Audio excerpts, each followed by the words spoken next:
Hello, everybody. Getting my little mic set up. Woo! I'm about to start TikTok, giving them till the actual hour. Figured I'd get you guys first. Because TikTok, they all come swarming in, and I'm afraid like they want us to start immediately. I never know. So, sorry for what? Tennessee, exactly. Let everybody know where you're from. We love that part. And then I'm about to let the TikTokers in. I will, oops, where'd that go? I hate when it does that. Live. There we do. Okay, starting the TikTokers. All right. Oh, there we go. Filters. That should be the correct one. Boom. All right. Ontario. All right, let me put on my glasses for my first TikToker, which I love to do every day. See who the first person is coming in. T. Leonard 19. You're the first one. Welcome. I always like to welcome the first TikToker who comes through. We are broadcasting on TikTok and Facebook and Twitter and YouTube. But hello, everybody. The chats we're doing, though, I'm following the chats on TikTok and the chat on YouTube in front of me. So, and for the YouTube folks, that's what that is. Chris and Ted, thank you for that. That's what that little thing is on the right, is the TikTokers. Yep, Sweden, excellent. Yeah, tell everybody where you're from, guys. Always like to see where folks are hailing from. And usually, and it gives us a minute or two for folks to drop in too, which is nice, because it can take folks a minute to arrive. Bulgaria, that's always interesting. We've had Bulgaria. Maybe it's you. We've had somebody from Bulgaria before, I remember, because I remember saying I've always wanted to go to Bulgaria. Texas, Denmark, and Belgium over on TikTok. And Puerto Rico, we get you or somebody like you every day. Key West, nice. Long Island, I lived there for 2 years. Close to the city, but still. It was still Long Island. New Zealand. Oh, did somebody say Ukraine? Where was that? Oh, from Ukraine, but live in South Carolina. That's still okay. That's close. We like that anyway. Lima from South Africa. That's interesting. What else we got? England, of course. We're just introducing ourselves, folks. If anybody's just dropping in, we'd like to take a quick minute and just have folks say where they're from. It's kind of a fun introduction. And then I will jump right in. Switzerland. Nice. North Carolina. Seattle. Oh yeah, no, it's a wonderful mix. England, Ireland, yeah, we get a nice mix of people. I really like it. Costa Rica, as you guys say. Greece, ela, que Dios tire lava. Nice. Zimbabwe. We're really getting a wild mix of people tonight. This is great. Wow, nice. Well, I'll start. We've already got a good number of TikTokers showed up. Thank you, TikTokers. Just for folks to know, you can still, while I begin, introduce yourselves, say where you're from, if you feel like it. It's just kind of a nice way. We've been getting a nice mix. I've got TikTok here, YouTube, Facebook, Twitter there, but I've got the conversations going for TikTok and YouTube there, so I can see both of you. So thank you for all those little roses already popping up on TikTok. What I'll tell you, make sure to follow me, please. I will... Once I do, I spend about 20 minutes, maybe a little longer, doing a news update for all of you. And I will then delve into your questions. On TikTok, use the question function, because I will use that to pull up your questions. On YouTube, obviously, you can enter your questions in the chat comments. If you do a super chat question, it's highlighted. It adds a donation to me. And I also promise I get to those questions first. And if I miss them, the moderators beat me up and let me know I missed your question. So I apologize for that. But we probably get a lot more questions on TikTok, to be honest. I mean, I usually get like 80 to 100 on TikTok, and I just can't get to all of them. So again, with the super chat question, I will give that precedence. Kyiv. Somebody's checking in from Kyiv. Get out. That is so cool. Hope you guys are well. At least from the news we're getting here, it sounds like Kyiv, life is, I don't want to say getting back to normal, but from the news reports we heard here, coffee shops were starting to open up again and things like that. So excellent. All right, guys, how cool is that they're from Kyiv? Maybe a second one from Kyiv. That's even wilder. Wow, now Now I'm feeling nervous, guys. We got a couple and a Ukrainian in one of the Carolinas watching, so I better I better make this good for the real Ukrainians. I'm just the Greek friend of Ukraine. All right, guys, let me jump right in. I am going to just tell you briefly how our fundraiser is doing, and then at the end of the broadcast, I will tell you more, just because anybody who's new may not want to know a lot about our fundraiser. But yesterday, we've been raising money for about a week for humanitarian help in Ukraine. And I've got a friend on the ground there who has been helping individuals in need, helping them get housing, pay for their housing, etc. They're all refugees. Well, then we started helping some of the, I will call them food kitchens, basically groups of volunteers that got together, Ukrainians, and they're buying food, but they're buying it in mass, like chicken and, vegetables, things they can chop up and make big meals, packaging them, and then delivering them around town. Now, initially, the group we found is in Kharkiv, which is the second largest city in Ukraine, 1.5 million people, getting bombed a lot by the Russians the last several weeks. People cannot get food, and we previously gave $5,000 to a soup kitchen there that's making the food and then sending volunteers out at their own risk to deliver it for free. Well, yesterday we decided to do this again, and I said yesterday, maybe it was noon, I said, let's raise $5,000 to help more of the soup kitchens. The cost for a meal there, and we're helping a number of the soup kitchens, one of them prepares meals for 66 cents American each. Another one prepares meals for about $1 American each. Still, either way, pretty good. Well, in the last day, we have raised, we already gave them $5,000 before. In the last day, you guys, and I'm telling you, it's mostly TikTok and YouTube folks, you raised $9,600 for these people. Wait, 9.6 or 9.8? 9.8, $9,800 you have given to these people for meals. I calculated that puts us to about 14,000 more meals to get these folks. So, unbelievable what you guys did. Thank you so much. I talked to Vlad, who's my friend and contact over there today. Well, back when we had like 4,000 from you guys earlier today. And he said, you know what, let's continue until tomorrow. And then tomorrow we'll stop because we don't want to have too much money, so to speak. And then we're going to start a new fundraiser on Monday for something else. And we'll just keep finding new people helping people in Ukraine that we can help. All right, let me jump in on the substance. So, we've had this ongoing discussion about Russian forces. Are the Russian forces moving back? The Russians gave this song and dance about how, in the interests of the peace talks, they were going to withdraw their troops from Kyiv in the north. No one believes them. Everyone thinks the Russians are regrouping. And there is some movement of Russian troops back, but at the same time, they've been bombing the bejesus out of Kyiv. There were more aircraft raids against Kyiv today than ever before. There were, I think it was 2. I was watching Christiana Mampour on CNN. There were 2 missile strikes in Kyiv today near the downtown area. That had not happened before. So the Russians, as always, are playing a little game where they're moving their troops back and then bombing the hell out of people. So can't be trusted. Now, what the generals, what the White House, what everybody still thinks is going on is the Russians are moving back in part because the Ukrainians are forcing them back. Okay?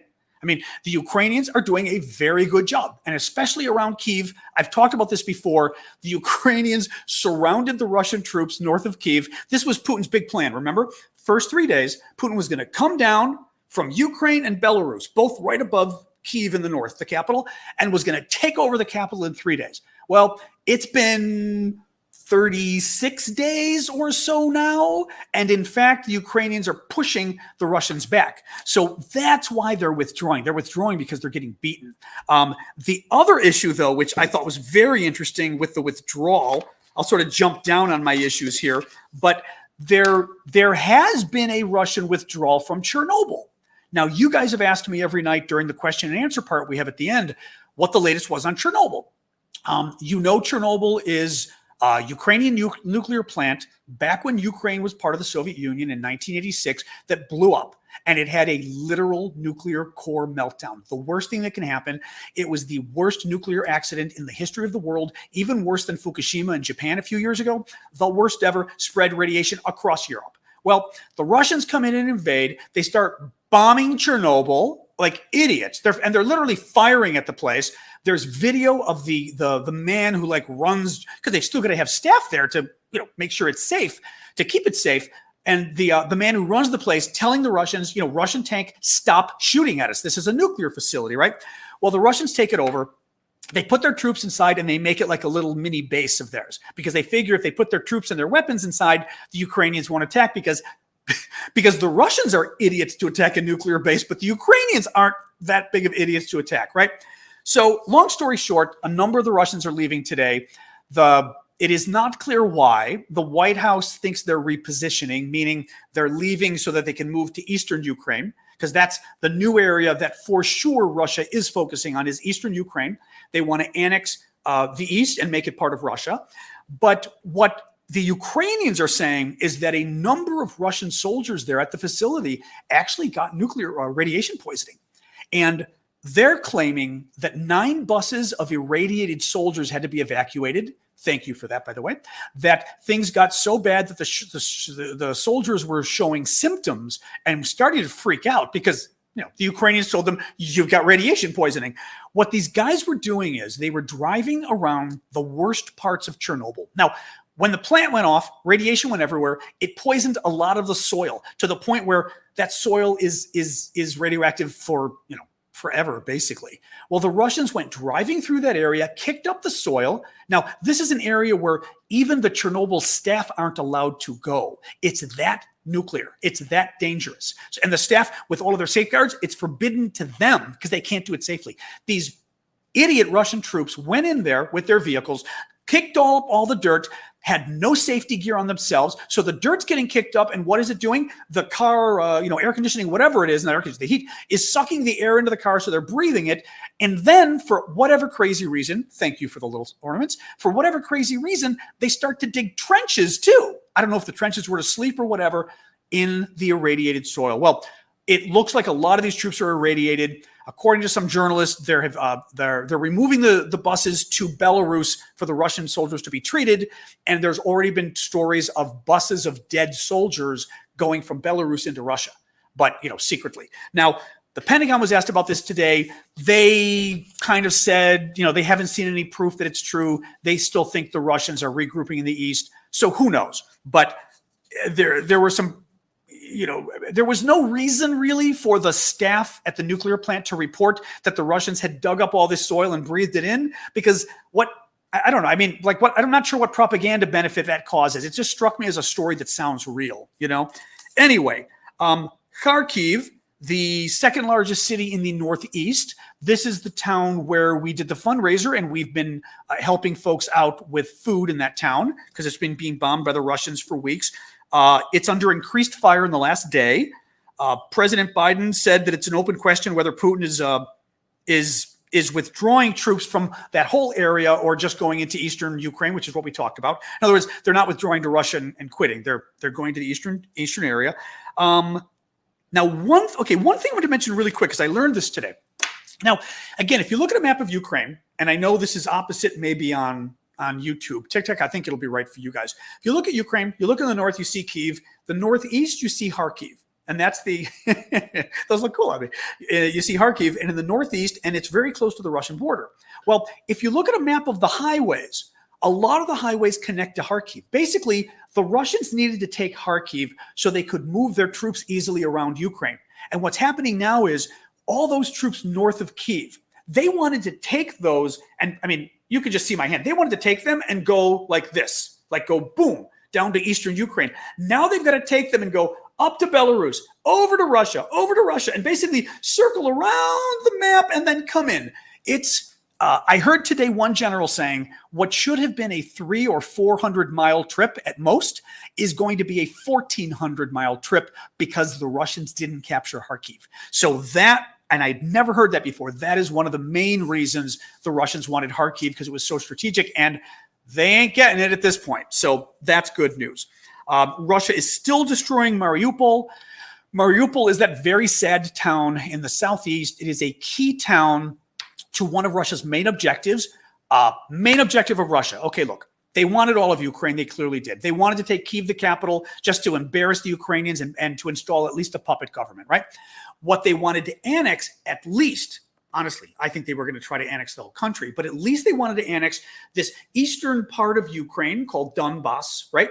And it's an area where they've been fomenting unrest for about 8 years now. They've been paying people to basically be terrorists and to say, oh, the Ukrainians oppress us, we want to leave. And it's been total BS. Well, they want to annex that area.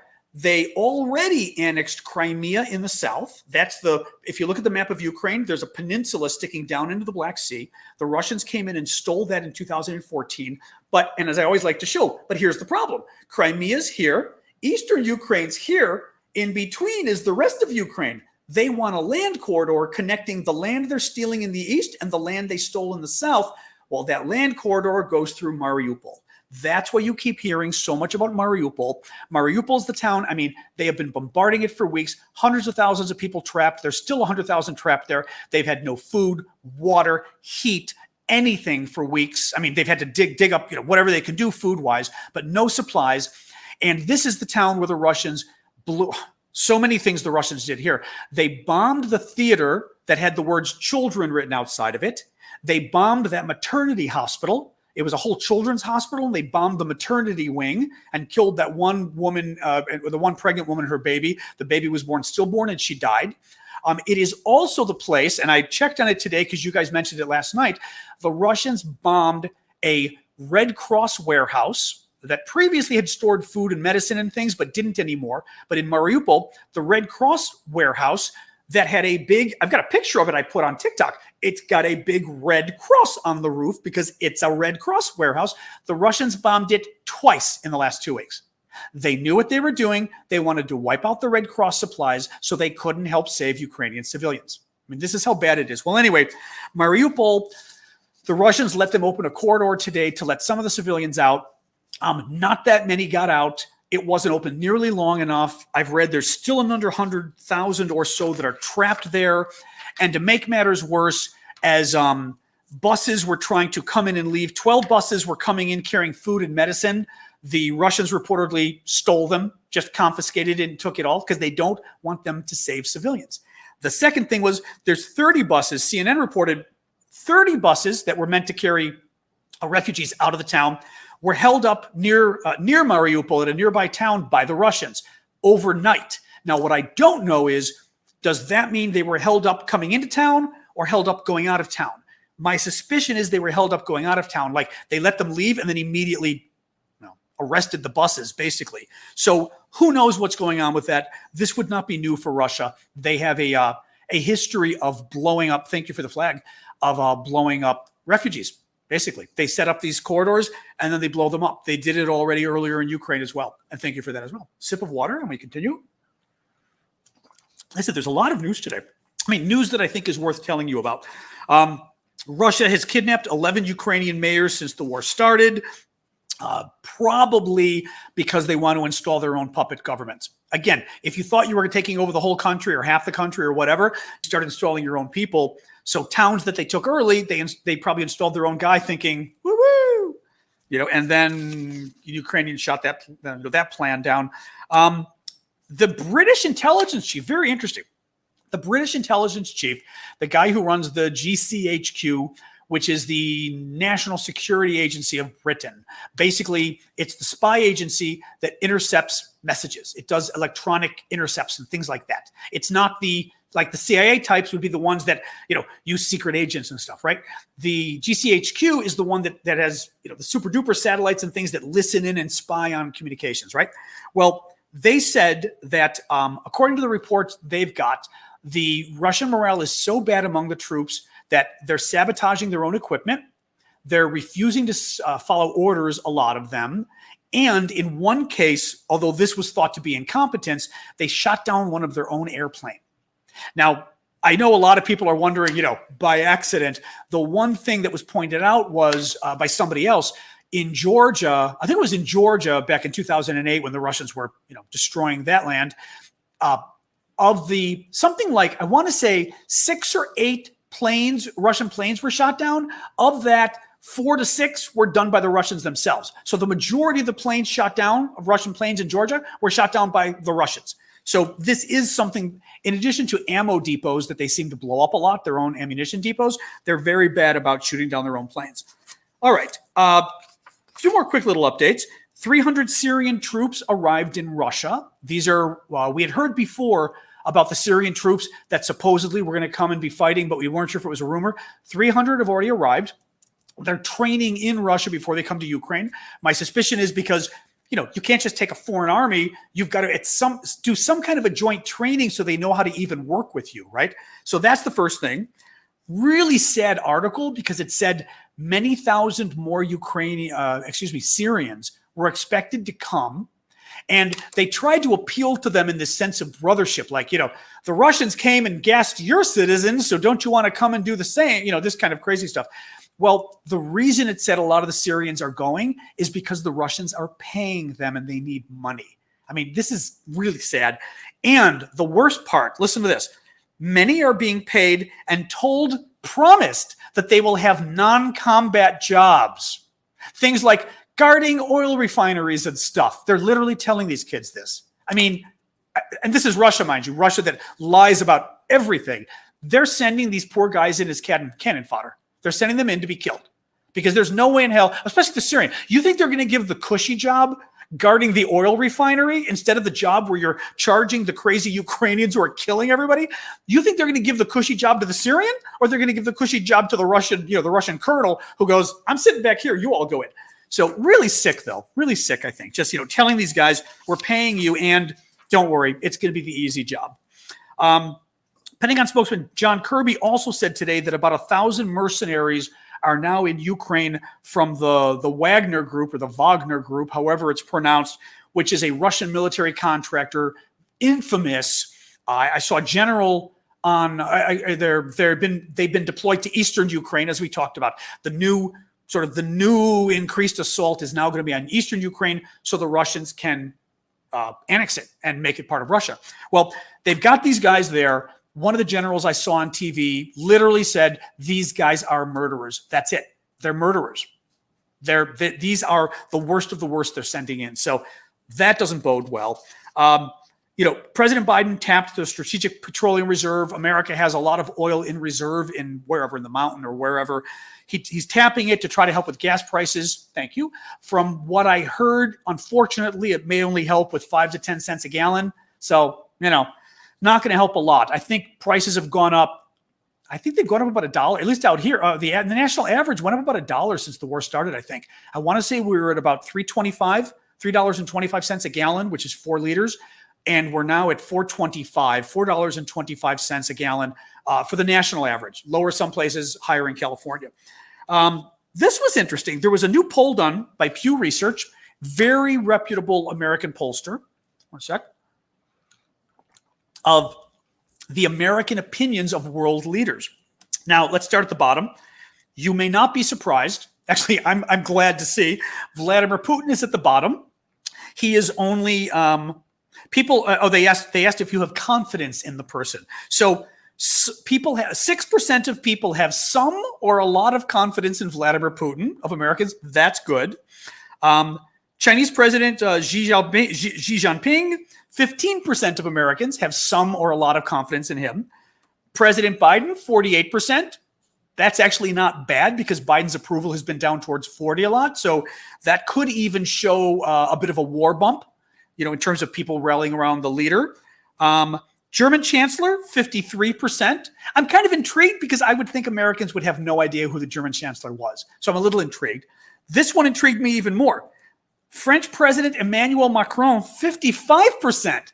Americans love to go to France. It's their number one vacation dream is to go to Paris, I would say, for Americans, if they're going to go abroad. But they really don't like the French. There is this sort of visceral thing in America where they don't like the French. But the other irony is, to flip it on its head, in America, the idea of being the Frenchman is, along with the Italian, like the ultimate lover. And French, especially, I would think, like the accent is the most beautiful, the French accent. That's like the iconotype or whatever the word is I'm looking for of the lover in America, even though we don't really like the French people. And 55% of Americans have some or a lot of confidence in Emmanuel Macron. So that kind of surprised me. The final number, listen to this. Zelenskyy, actually, I'm going to have you guess. What percentage of Americans do you think have some or a lot, we're combining it, some or a lot of confidence in Zelenskyy? Just like write it in the, I know I could do a poll, but it's easier this way. Just write it in the comments here, just to see like a couple of them flying by from you guys. I'm going to keep my mouth shut for a second. It's funny. The TikTokers are all pretty close. I'll give you, I may have built it up too much. Actually, even the YouTubers. Okay, see, I built it. This is one of those where I built it up too much. So now you're going to go, oh, okay. It actually is 72%. But what's interesting to me is, we had said something about this yesterday. I think we said this yesterday, where we were talking about how popular Zelenskyy has got to be in America. And how, frankly, maybe I was talking to a friend about this, how Biden ought to give Zelenskyy everything he wants and wrap himself around Zelenskyy, and it's one way for him to become president. Again, because he's up for re-election in 4 years. For Democrats, the Democratic congressional elections are this fall. Doesn't look good for Democrats. The best thing Biden could do is to get on his knees and go, Lord God, Zelenskyy, what would you like? But 72% of Americans, that's a fabulous approval rating. And even above, like I said, other countries. That's actually it. I gave you the quick fundraiser update. That was enough right there. You can keep donating to the fundraiser if you want. We're going to keep going through tomorrow. More money just means more food. And actually, like I said, Vlad had actually found a number of different groups that are preparing meals and giving meals out to either internally displaced refugees or just people who can't get out of their homes. In towns like Kharkiv, it's not safe. I actually found out more of the story today. I'll tell you this one, and then we'll jump into questions. I'm done with sort of the substance of me telling you. But one of the women we helped, and I showed you guys a preview of the video here last night, and I then put it on my TikTok today so you can see it on the TikTok, is this woman from Kharkiv who was there with her son. The boy looks to be about 6 or 7 years old, and she did a video for us. And it's the most, I don't want to show it again because I showed it to a lot of you yesterday, but you can go on my TikTok and see it. It's the most beautiful thing. Her English is really broken and she apologizes, but it's really good English. And she basically says that, and her son is behind her the whole time asleep in the bed, and you see him on his pillow like this. It's just adorable. She says, this is the first time he's been in a bed, meaning since the war started, which means they must have been living in the subway. They weren't living at home. So they've been living in the subway basically for a month now. He's been sleeping on the ground. And this kid, this was the first bed he got. We used your donations, the earlier donations, which were for general humanitarian, to help get her out of town. Kharkiv has become very dangerous for women, even though the Russians haven't taken over the town. In the area, the Russians are very strong, and they are raping women. We had 2 volunteers. I say we helped them, but the groups on the ground had 2 volunteers help her get her train arranged, took her to the train station, and then rode the train with her to make sure she'd be okay. And at first, when I heard that, I thought, why did she, it's nice, but why did she need volunteers? And then I heard about the Russians going after women in the area, and I thought, what if they stopped the train? So really nice. She's now in the video, she says they're now in a city where there is no war. Just the way she phrased it, I was like, I've got chills even telling you. They're in another city in Ukraine. I don't know where. The boy is asleep in the bed for the first time. And she said, my son, she goes, and she's trying to find the word son. She goes, my son and I, I'm like, oh my God, she's even correcting her English. My son and I give you hug, she says. Oh, and you're just like going, I love you. And she goes, thank you. And then that's it. Absolutely. Anyway, absolutely wonderful. So, all right, guys. Yeah, I guess you're down a moderator in the, in YouTube. Well, the YouTube isn't so bad. TikTok, our little Russian friends like to have fun in the TikTok comments. They don't really like my, they're not big fans of my lives, as you can imagine. But anyway, let's jump into the questions. So as I said, I will start with the questions you guys write here. Anybody who does a super chat question, I will do that first. And also the super chat and the super stickers are a way of donating to support my work. Thank you. I'm doing this full time now, and I'm decided just to keep doing it full time. And frankly, after the war's over, if I can keep doing this full time, maybe we'll turn this into a regular news site and news updates, do my own evening news kind of thing. Just giving you guys, trying to give you sort of an objective take, explaining the news a bit. So we'll try for that. In any case, just to reiterate, I am not taking any of the donations. None of them are the ones you send to me. 100% go to Vlad in Ukraine, and Vlad isn't taking it either. All the money is going to these guys. So we're not touching that stuff. So anyway, yes. So if you want to donate via that or the cute little things on TikTok, I appreciate it. Actually, I'll finish with this next message. Those things you guys put on TikTok actually have added up to a significant. YouTube's been good too, by the way, but it's been a significant contribution each night. So thank you so much for that. It's funny because people. I'm doing the fun chat now. I shouldn't. I'll save it for later. But I mean, I'll be here for 45 more minutes. Don't worry. In my sorting hat. But somebody had complained a while ago about the cute TikTok stuff. Because I don't know, you guys can't see it on YouTube, but people can put little hats on my head. And like if I move my head, the hat moves. And there's a sorting hat from Harry Potter that is my personal favorite. Some guy the other day bought a lion that was just very expensive. And like we all kind of went, oh my God, it was really cool. But it's a way of showing appreciation. And it's a way of contributing to the person. And frankly, it's kind of nice. I mean, we're talking such serious stuff. If anything, where are my glasses here? I kind of like that we can break it up a little bit with some nice stuff. Anyway, just me. But I'm goofy that way. Chloe Reitherman says or asks, there is a rumor that the Russians pulled back, probably in the north, Kyiv and all of that, because they're planning something bigger. Yes, I saw that too. What are your thoughts on that? What do you think they could be planning? Okay, two things. One, the conventional wisdom is, and thank you for those roses. And by the way, I'll just reiterate this again.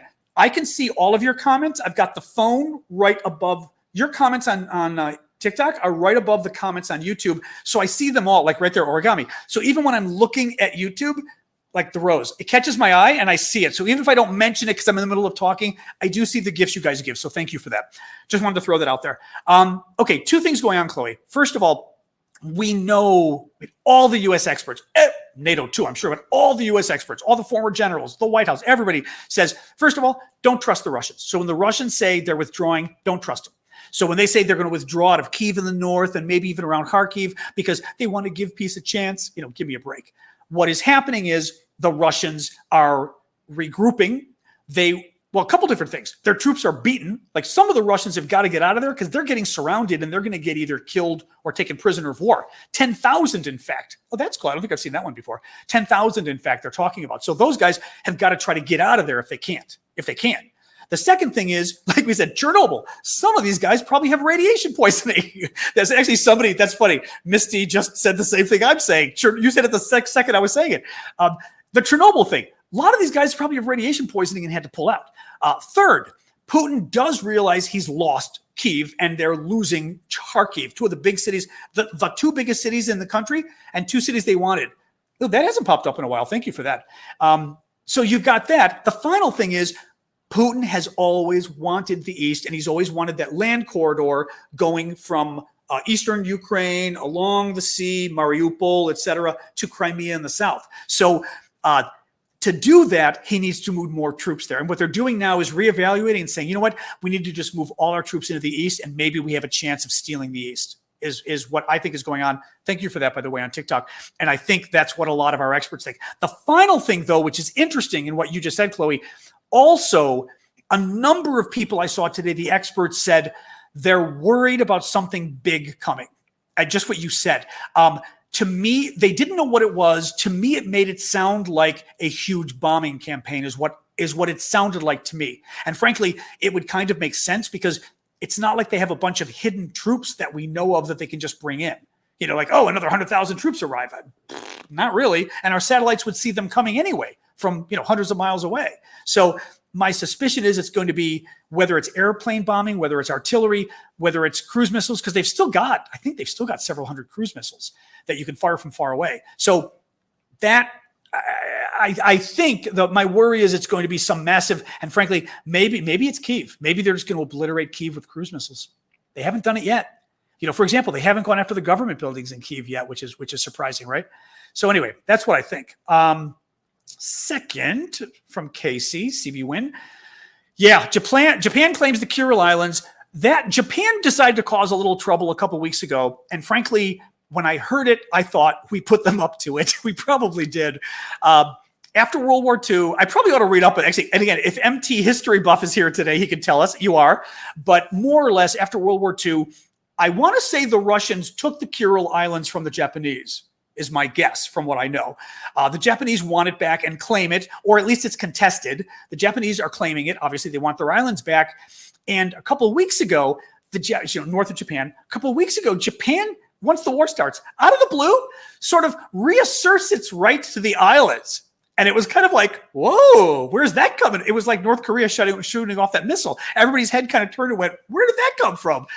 It looked to me like Japan was basically yanking Russia's chain. Japan knew Russia was in trouble and just wanted to go, because Russia had moved not all, but most of their troops 11 time zones away. Now, my guess as to why I think the U.S. put them up to this, I said at the beginning of the war that the U.S. should have taken, I'm going to put just keeping an eye on these next two questions so I don't lose them, that the U.S. should have moved a bunch of troops into Alaska, like maybe 5,000 troops. And we should have done it just to freak Russia out, because then Russia would have had to keep thousands of troops in the east that they were going to move to Ukraine, because they'd say, oh, shoot, America may try something, we better be ready. Well, now I think Japan's doing the same thing. Oh, Japan might try something, we've got to be ready.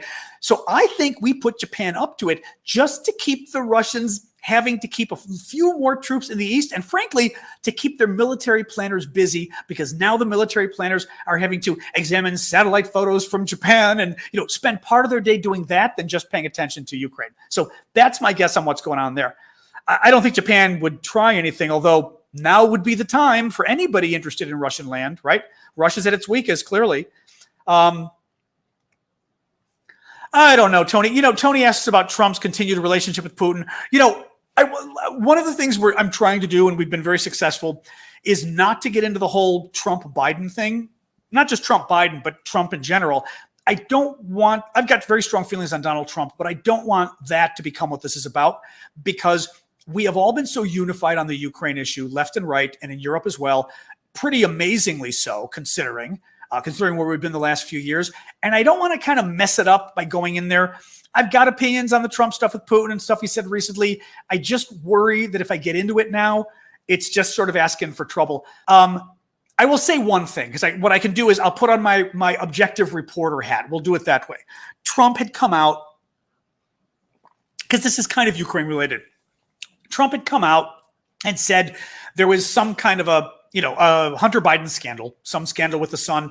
Whether it's true or not, you can Google. The stuff I read said it's not true, but nonetheless. And Trump said, Vladimir Putin, if you must have the information.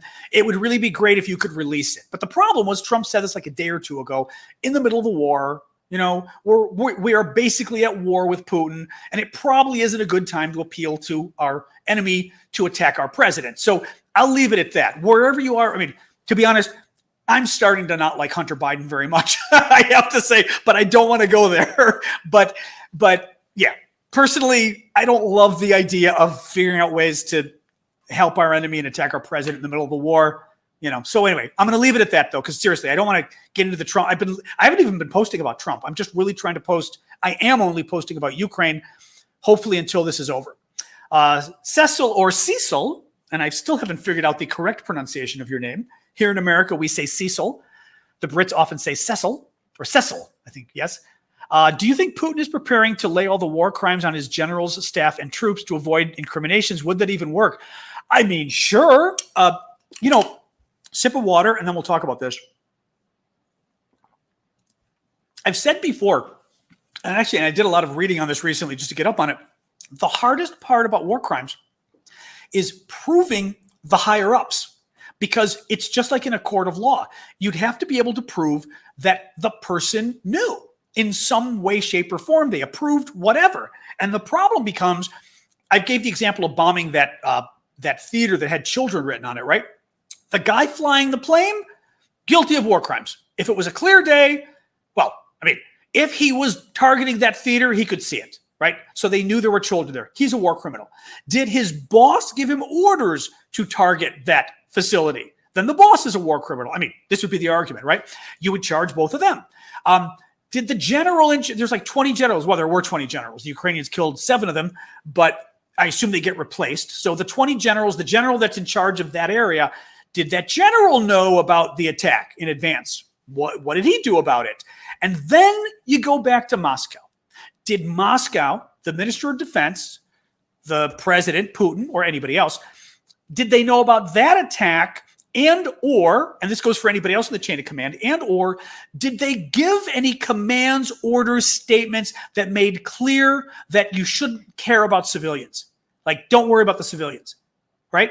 Because then, but you've got to prove it. So each level, you'd have to prove some kind of knowledge that they have. That's what gets hard about the Putin level, unless you literally find some documents, you find witnesses, like maybe some of his top staff turn against him and say, I was in the meeting, and multiple people testify, I was in the meeting. He said, kill them. He said, kill the civilians. Then Putin's in trouble. Putin is a jerk. Would Putin lay the war crimes on everybody else and not him? Of course he would. Right? I mean, of course he would. But the difficulty, as I said, is how do you prove it? How do you prove it? Anyway, that's what all the experts on that say. Sorry, Rob. Right. These are all the super chat questions. I'll get to you TikTokers in a sec. Are sanctions really working since Russia's ruble is rebounding already? Excellent question, because I read on that this morning. I did not do an extensive read, but I was reading some economists who I follow on Twitter, and some people were actually, maybe it was the Russian trolls or whatever, were saying, oh, look, the ruble rebounded almost back to where it was before. Like I said, it had fallen like, I don't even know, 100 times or something horrific versus the dollar, and now it's almost back. And the economists were jumping in, and they know more about this than I do, meaning I will not explain it well, but they said the ruble exchange rate has nothing to do with how effective the sanctions are, right? Because, and my guess is, I mean, I know some economics, these are sanctions. They can't sell or buy stuff, most of their stuff. They can't get repair parts for their airplanes, so most of their air fleet is going to, it's been 4 weeks. Usually within 2 weeks, you need to start repairing the planes. It's been 4 weeks. These planes, I guarantee you, much of Russia's Aeroflot and everything else, they're down. They can't take off.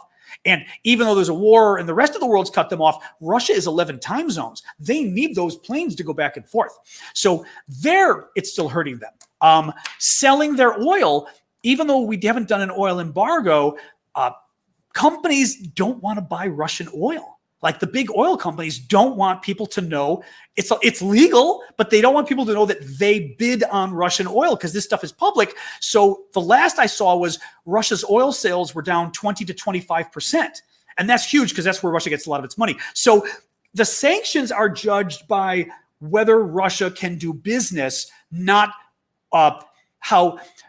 Let me do a final point on this. Not what the price of the business is. What the ruble rebounding helps means if they can do a deal, they can get a better rate because now they get more dollars per ruble, or not dollars, whatever currency it is now, they can get a better rate on the deal. But if the deal is still banned, it doesn't matter, right? So like air parts. Well, yeah, now Russia could get a much better deal on air parts because its currency is stronger, except air parts are banned.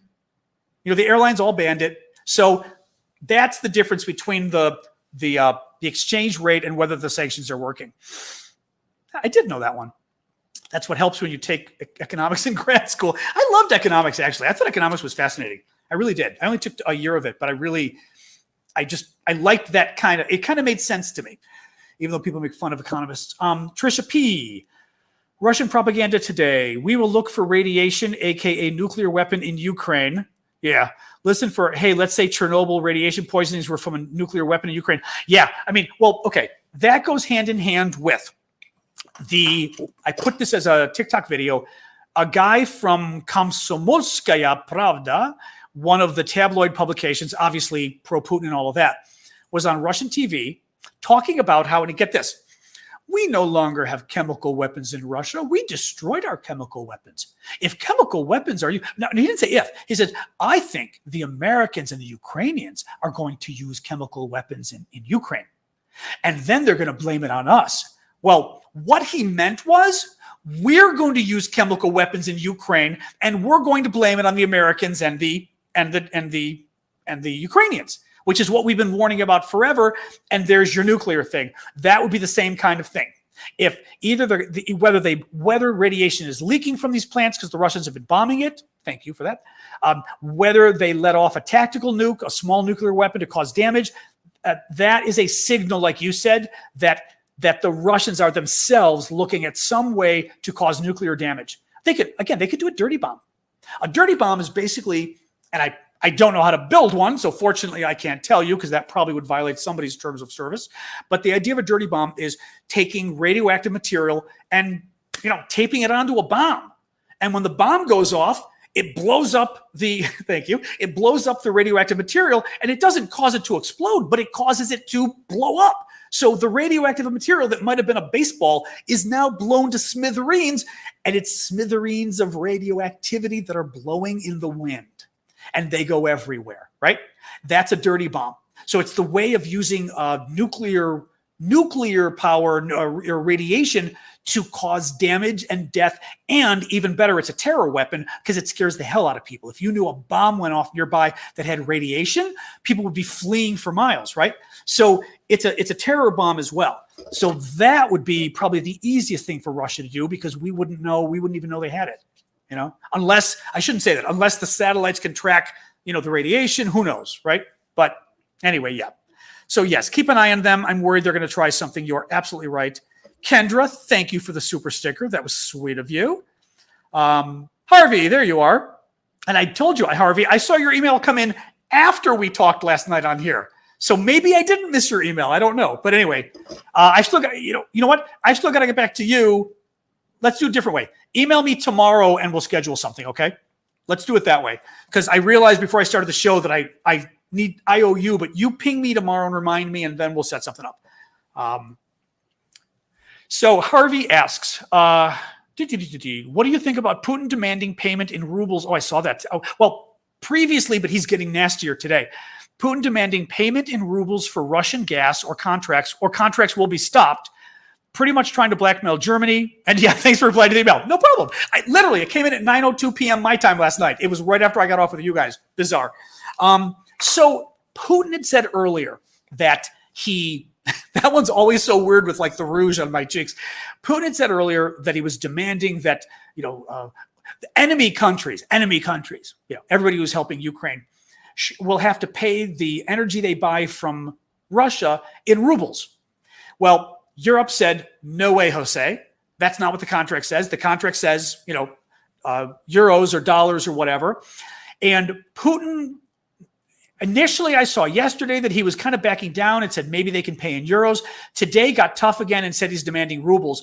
First of all, it shows you there's something weird going on in Moscow. And thank you for all those roses, by the way. There's something weird going on. The same thing happened yesterday, the day before, when 2 days ago, there was all the news about, oh my God, the peace talks are going great. The Russians are excited. The Ukrainians are excited. Then the next day, Putin puts the kibosh on it and goes, oh, these talks are going nowhere. We hear from Moscow. Then the Chechen, this was good too. The Chechen leader, is it Kadyrov? I can't pronounce it right. Kadyrov comes out and criticizes the Russian negotiator in Ukraine and basically says he's a sellout.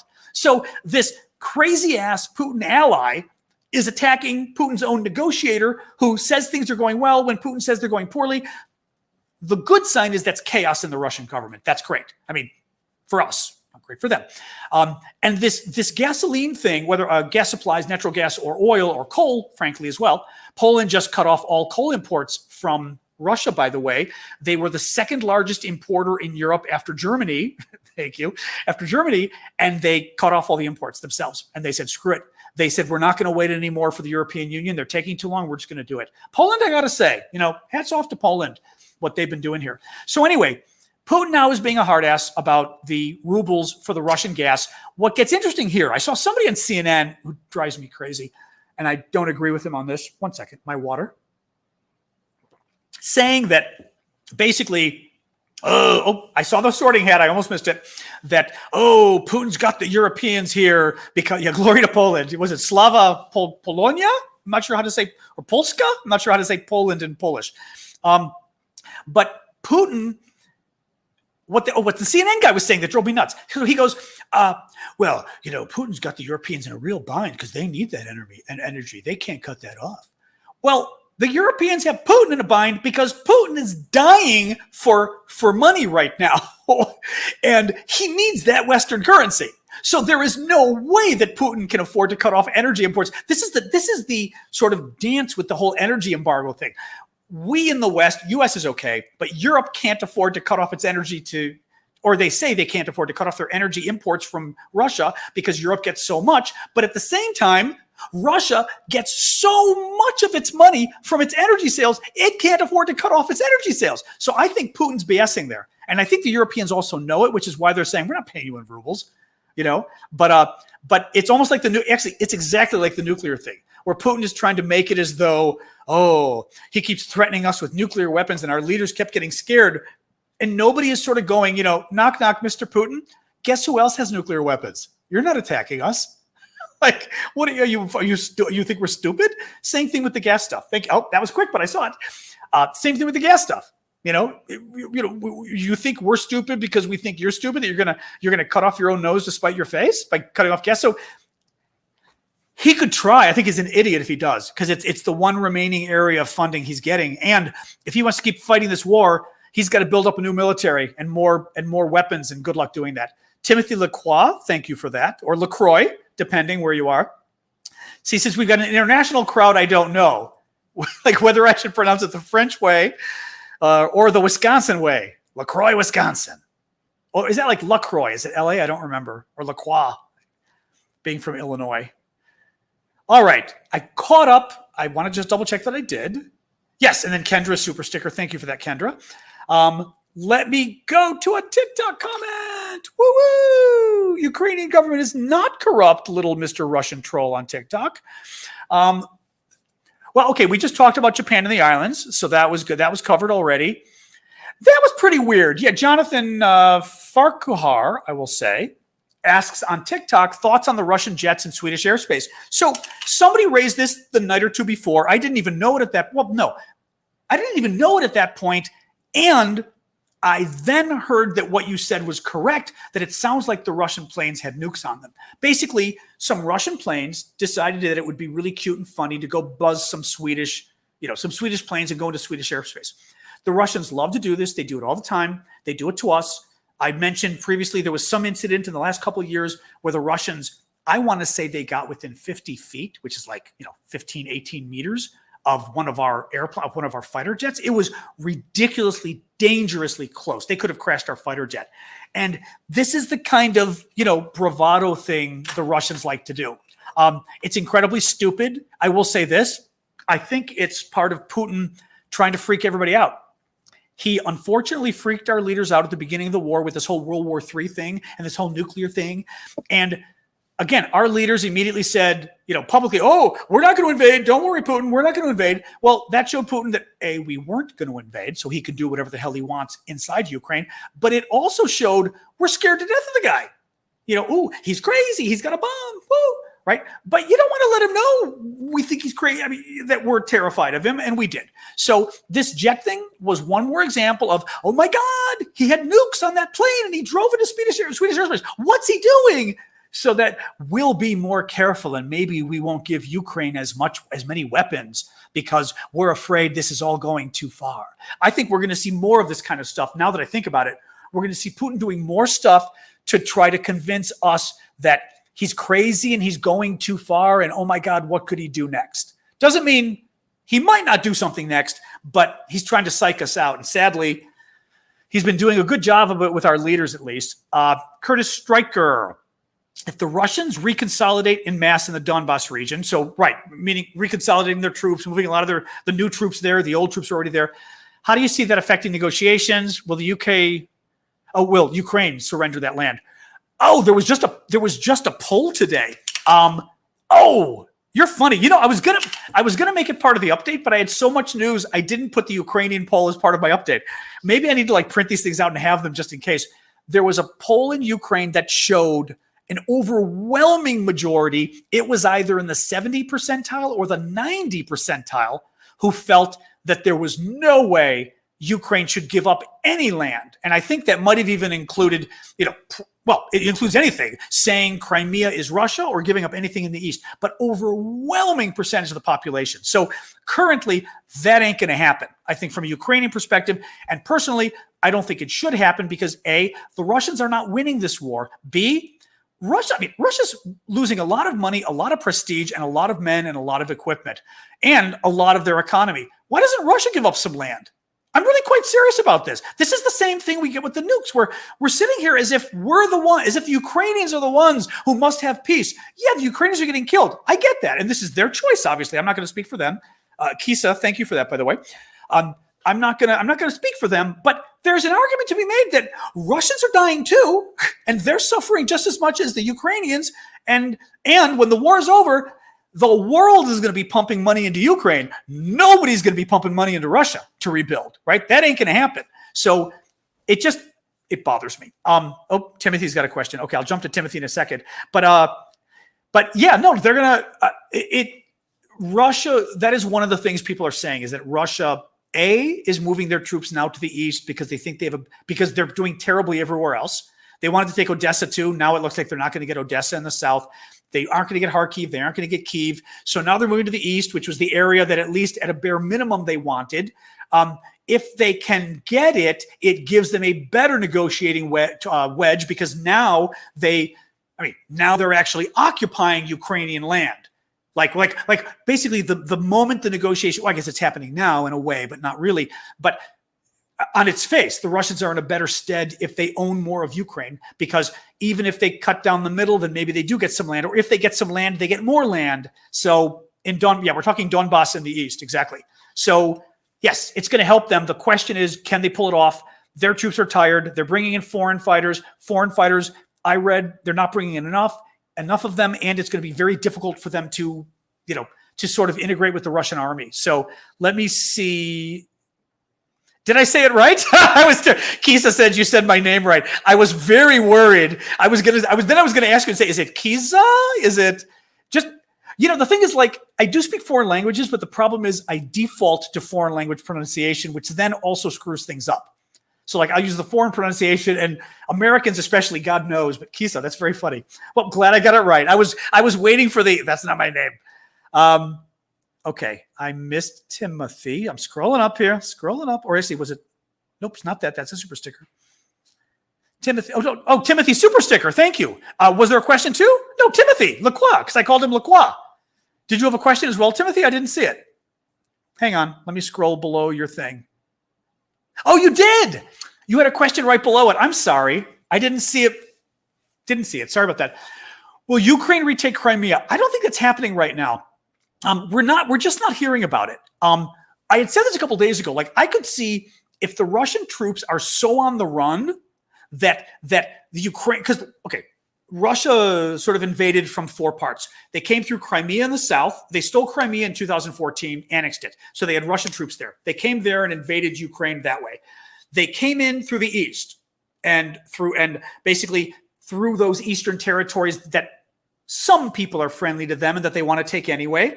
They came through the northeast towards Kharkiv. If you look at a map, you'll see it. Northeast Kharkiv. And then the north, the fourth, was coming like through Belarus, maybe coming through Russia too, that I'm not sure, but coming straight down to Kyiv. So those were Kyiv, Kharkiv, Eastern Ukraine, Crimea, 4 fronts in the war, which the general said was insane that they had 4 fronts, because it's like 4 different things to coordinate, stupid as hell, spreading your troops thin, whatever. For Crimea, what I'm wondering is, if the Russians really start losing this, and the Ukrainian, like in the north, the Ukrainians are definitely pushing the Russians back. Around Kharkiv today, I heard they're pushing them back. We know a number of the suburbs, certainly around Kyiv, the Ukrainians have liberated them. There's a wonderful video I put on TikTok about an hour or two ago of this Ukrainian grandma, and she's just like crying and praying and kissing the ground because the Ukrainian troops liberated her village. And it's the most adorable thing. And I mean, I know very little Russian, but I hear her saying spasiba, thank you, and him saying babushka, like, grandma, and something like pazhalsta, like please at the end. But I think he's probably saying, stop, it's okay. And she's literally kissing the ground for these guys. It's adorable. But anyway, so like if the Ukrainians do so well that they start pushing back the Russian troops that came from Crimea, there's no reason the Ukrainians couldn't keep going. I mean, to me, that would be the real sign of the Russians in trouble, is if the Ukrainians are now pushing down and literally crossing the Crimean border and starting to take parts of Crimea back. That would be amazing. But that's not happening yet. I actually should Google it. I have not seen any of the experts even bringing it up as a possibility. So we'll see. And again, we shouldn't assume that, the Russians are going to be totally defeated here, right? I mean, they've got a lot of troops. They can cause a lot of problems. So there's still a chance, that the Russians are going to, as whoever asked that earlier, there was talk about them planning something big, whether it was huge bombings or something. So in addition to just going nuts in the eastern Ukraine, which they're going to do. All right, sip of water, and then we'll jump in on tiki-taki. I'm doing this. We've done this for an hour now. I always go an hour 15 of the substance, and then we hang out a little bit and chat just to give me a breather. So we'll do 15 more minutes of question, guys. Thank you for staying with us. We've got a good TikTok crowd still. Thank you. And actually, we've got a good YouTube crowd today. I mean, you're always a good crowd. Don't get me wrong, but our numbers are a touch higher. Actually, interesting little thing on YouTube while I pull up this question. Half of the people who watch the video watch it overnight later, which is very interesting to me, the saved video on YouTube. So it is kind of nice having it for that reason. Literally, we get half of you watch it now and then half of it later. All right. Let me see here. Andre asked about could the Russians be repositioning for a nuclear attack. The thing is, I still think the nuclear attack issue is, like I said, we've got nukes too. I think the one interesting thing with nuclear attack and Russia is, what if they use a small nuclear weapon? Now, and there are small, it's still nuclear, it's crazy, but there are small nuclear weapons. Thank you for that. Doves. Actually, the doves were probably pretty appropriate on the TikTok screen since we're talking nuclear weapons. What if he uses a small one? Then what do we do? Think of that too. Possibly Putin poisoned the negotiators.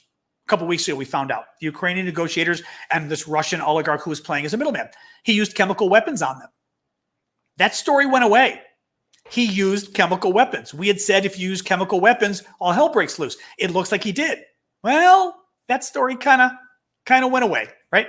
So the same thing happens with like the nuclear thing. What would we do if he used a nuke? Hopefully we would freak out, but what would we do? Because we think it's going to be World War III if we engage the Russians. So I don't know. And what worries me about that is it's what Putin's incentive is. Putin will use them if he thinks it helps him.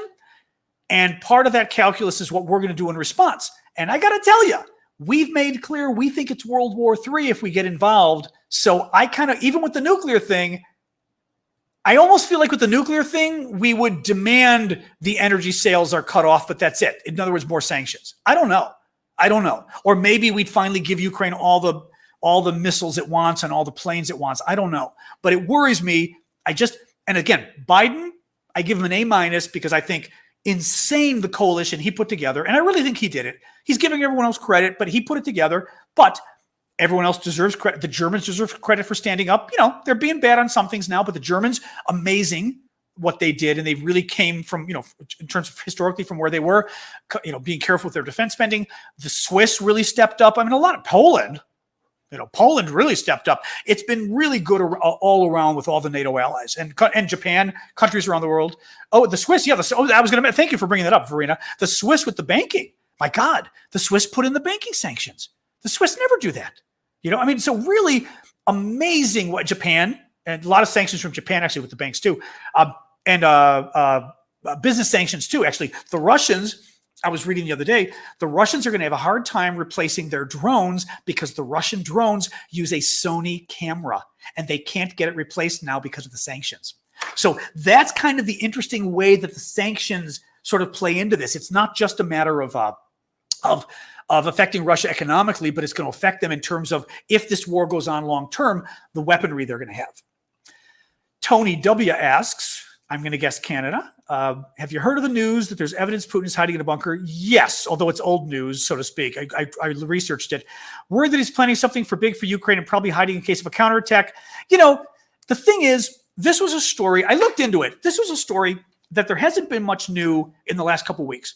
The story came out, I don't know if it was the first or second week of the invasion, and it wasn't really in the biggest publications. It was sort of in lesser publications. It wasn't quite New York Times from what I saw. And I think the fact that we now haven't heard anything, it was about Putin, his family maybe, several of the other Russian leaders, going and hiding out in the Ural Mountains in the east in the nuclear bunkers. And of course, what I'm thinking is that was yet another good propaganda ploy to make us think, oh my God, he actually is thinking of using nukes. We haven't heard anything about it since. And I feel like we'd hear about it if it was real. So maybe, because he is a little nuts too, or he's getting there. Some of our people think he's crazy, but a part of me also thinks that was yet another Russian propaganda ploy, and we've certainly seen no proof of it at this point. Javi, do you think Putin poisoned Roman Abramovich? Yes. As a message to the other oligarchs? No, that's an interesting question, i.e. get the biggest one scared of the others. Okay, Abramovich is one of the oligarchs, Jewish, probably has Israeli citizenship too. I think he does, because Israel's been kind of protecting him too. He's trying to play the middleman in the negotiations. He successfully got Israel, and I think even Ukraine, to ask the U.S. not to sanction him. The EU did, the UK did, we did not. Very interesting. I read a couple articles on this and I was going, okay, what is going on? So it looks like Abramovich is playing he's an oligarch. He's a Russian businessman, did well by doing really bad things, basically stealing from the public. But nonetheless, he's been trying to clean up his name. He's one of the ones that got poisoned, or it looks like was poisoned. And what I was hearing people say was that initially that they were thinking that Putin was trying to send a message to the negotiators overall that basically, I can get to you. Watch what watch. Basically, it's a negotiation. Psych them out. Put them on the defensive. Now, that I hadn't thought of, and it's a very good point, what Harvey raises, which is, could Putin have poisoned Roman Abramovich, who's the big oligarch who was negotiating, as a message to the other oligarchs? Now, the oligarchs, as I said, they're all these rich businessmen, and I'm sure, God, is there a female oligarch? I would doubt it, but who knows? In Russia, I doubt it. But the oligarchs are these rich businessmen who profited off of the dissolution of the Soviet Union. They were able to buy, remember the Soviet Union, communist, the state owned everything, the government owned everything, all the industries, and they sold off the industries. And of course, all of the corrupt politicians' friends got to buy the industries for cheap, and total thieves. Kickbacks and everything.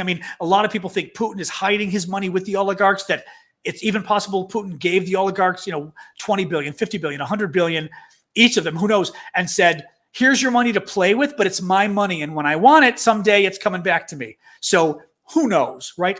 But Putin needs their support. He's got them all scared to death, but he does need their support. He doesn't need the generals and the oligarchs and everybody joining up against him.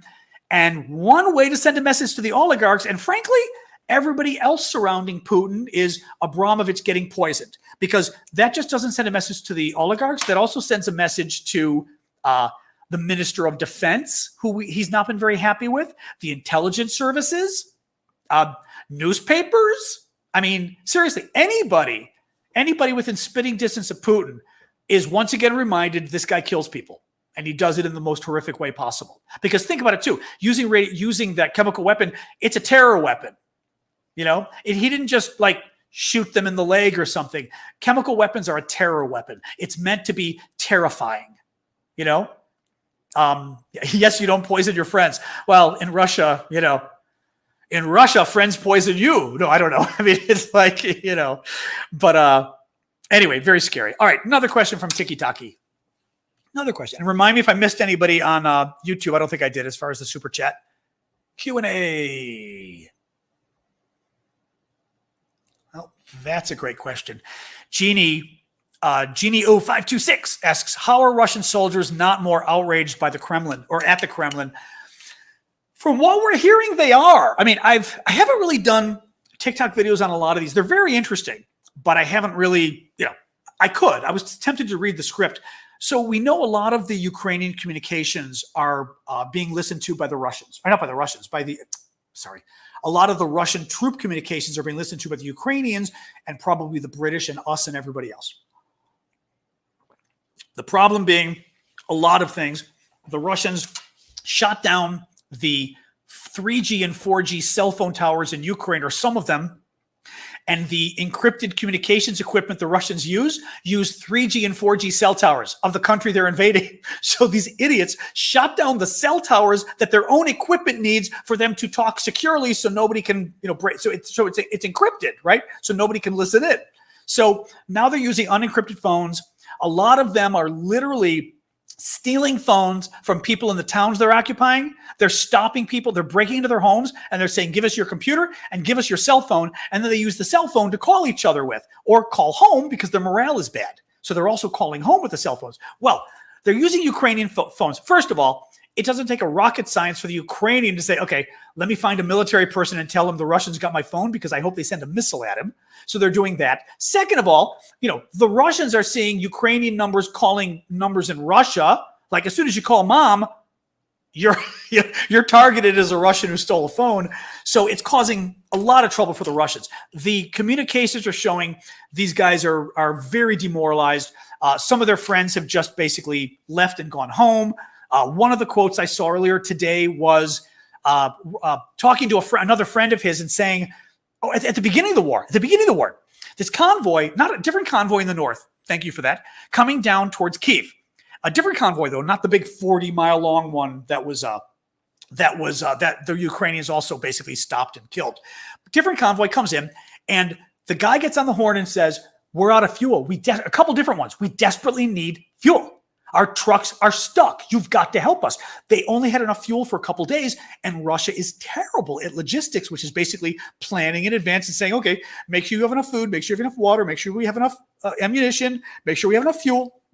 You've got to refuel a tank every day or two. Where's the fuel coming from? Well, these guys are stuck, and one guy is talking to some other military guy and saying, I don't know what to do. Like, some of my guys are going back home, but I'm afraid we're going to get shot. And the guy says to him basically well, better you risk getting shot than becoming fertilizer. Meaning if you just sit there, the Ukrainians are going to kill you. You're sitting there in a tank, like in the open. I mean, they literally ran out of gas. So the Ukrainians are flying. I mean, that is, I'm not even a military guy, but I know that is just sitting there as a sitting duck waiting to get bombed. But they're having these communications where they're even giving each other advice going, just run, just leave the vehicle and run, just go home. So you're seeing a lot. They're complaining about the guys lying to them. They're complaining about just that. They were told it was going to be exercises. They weren't told they were going to war. One of the guys was saying how they were getting no supplies, and they kept asking their superior guy. Half his unit had frostbite. The doctor had bandages, and that was it. He had nothing to help them. Kept telling the commander, we need more stuff. The commander said, oh, toughen it up, hold on out. And one of the things the commander said was, at the very beginning, it was day 3 or 4, and the commander's response to them, because things were already going bad, was, don't worry about it. This war is going to be over in the next few hours. Day 3 or 4. So this is like the end of February. I mean, yeah, they were lied to, and they can't be very happy. The other reason they're not happy is because a lot of them are conscripts, which means they are draftees. Russia has, the draft. I mean, not a nationwide draft. It's one of those where, I don't know what, maybe they take 1 million. I don't know how many, 500,000 people a year. I don't even know, or maybe 250,000, whatever. But they just, for example, had the next tranche, the next slice of the draft is coming due tomorrow, April 1st. It's over 100,000. I saw the number. I don't know if it was 130,000, but it's over 100,000 men, young boys, that will have to, sign up for selective service or whatever you want to call it. They have to sign up and go for military training. And in this case, they're going to try to use them for Ukraine, one would think. The other problem the Russians have is the end of April is when a bunch of the other conscripts are done. Their duties for a year. And a bunch of them are done at the end of April. What's going to happen? They're going to still be in Ukraine. A lot of them. And the question becomes, and this is interesting, the military guys on our side are saying, first of all, is the Kremlin going to say, too bad you're staying? Are these guys going to stay after everything they've been through, but they're looking forward to at least April 30th? I'm done. I'm out of this hellhole. They lied to me. And then they lie to you about even saying you can leave. Are you going to stay there? Or are you going to shoot your commander and get out of there? So very interesting. They're saying what's going to happen next. Very interesting. So we'll see. A coup, who knows? Who knows? I mean, no one's talking about a coup yet, although they are talking about how, things are bad. Putin, I shouldn't say that. I saw one analyst who I really like who felt Putin would be out by the end of the year. He just felt that all the powers that be 134,000. There you go. Thank you, Amy. I thought it was 130,000, that there are 134,000 new boys coming in. I mean, they pretty much are boys, 18, 19-year-olds, that they're bringing into the military starting tomorrow. But yeah, one of the analysts I saw, I'm forgetting sort of his whole analysis, but basically saying that he thought Putin would be out by the end of the year because it's been so disastrous. And I had mentioned this before, Russia has a history of disastrous wars leading in the government being overthrown.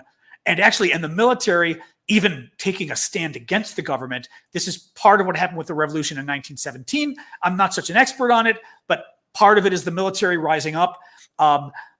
There is the Afghanistan war, which took you through the 1980s. That ends disastrously for Russia. They pull out and the whole Soviet Union gets dissolved. It played a role. And there's some thought that the same kind of crazy thing is going to happen now. That it's 8:15. I'm being told it's 8:15. Thank you. I'll go like another minute or two, and then I'll do one more question after this, and then we'll call it quits on the substance, and we'll just hang out for a bit. So never say never about there being a coup. He's pissed off a lot of people. I'm not an expert on the Russian military, so to speak, but he's proven them to be fools. Thank you for that. I also like how that goes with my clothes. He's proven them to be fools. He's made the Russian military look like, like they say, a paper tiger. Like they're nothing. They're nothing. They suck. The men suck. The equipment sucks. They don't know how to use it. They have no morale. They have no love of country. I mean, like nothing, right? If I were the military, I'd be ticked right now. This guy, he's going to blame it on the military. My suspicion is the military tried to tell him. I remember one thing. There was one report right before the war started that we had intercepted intelligence from one of the commanders near Ukraine. This was a week or two before the war, radioing to Moscow and saying, we still don't have enough troops. This is not enough troops to invade. And it's the troops he was given. So I could see a lot of these military guys, like you said, the foot soldiers especially, but a lot of the senior guys too, going, I gave my life to this institution in this country, and you basically used us as cannon fodder. You used us as meat. Just you threw us there. You knew we were going to die. You didn't give us the support we needed. So who knows? Never say never on that. All right.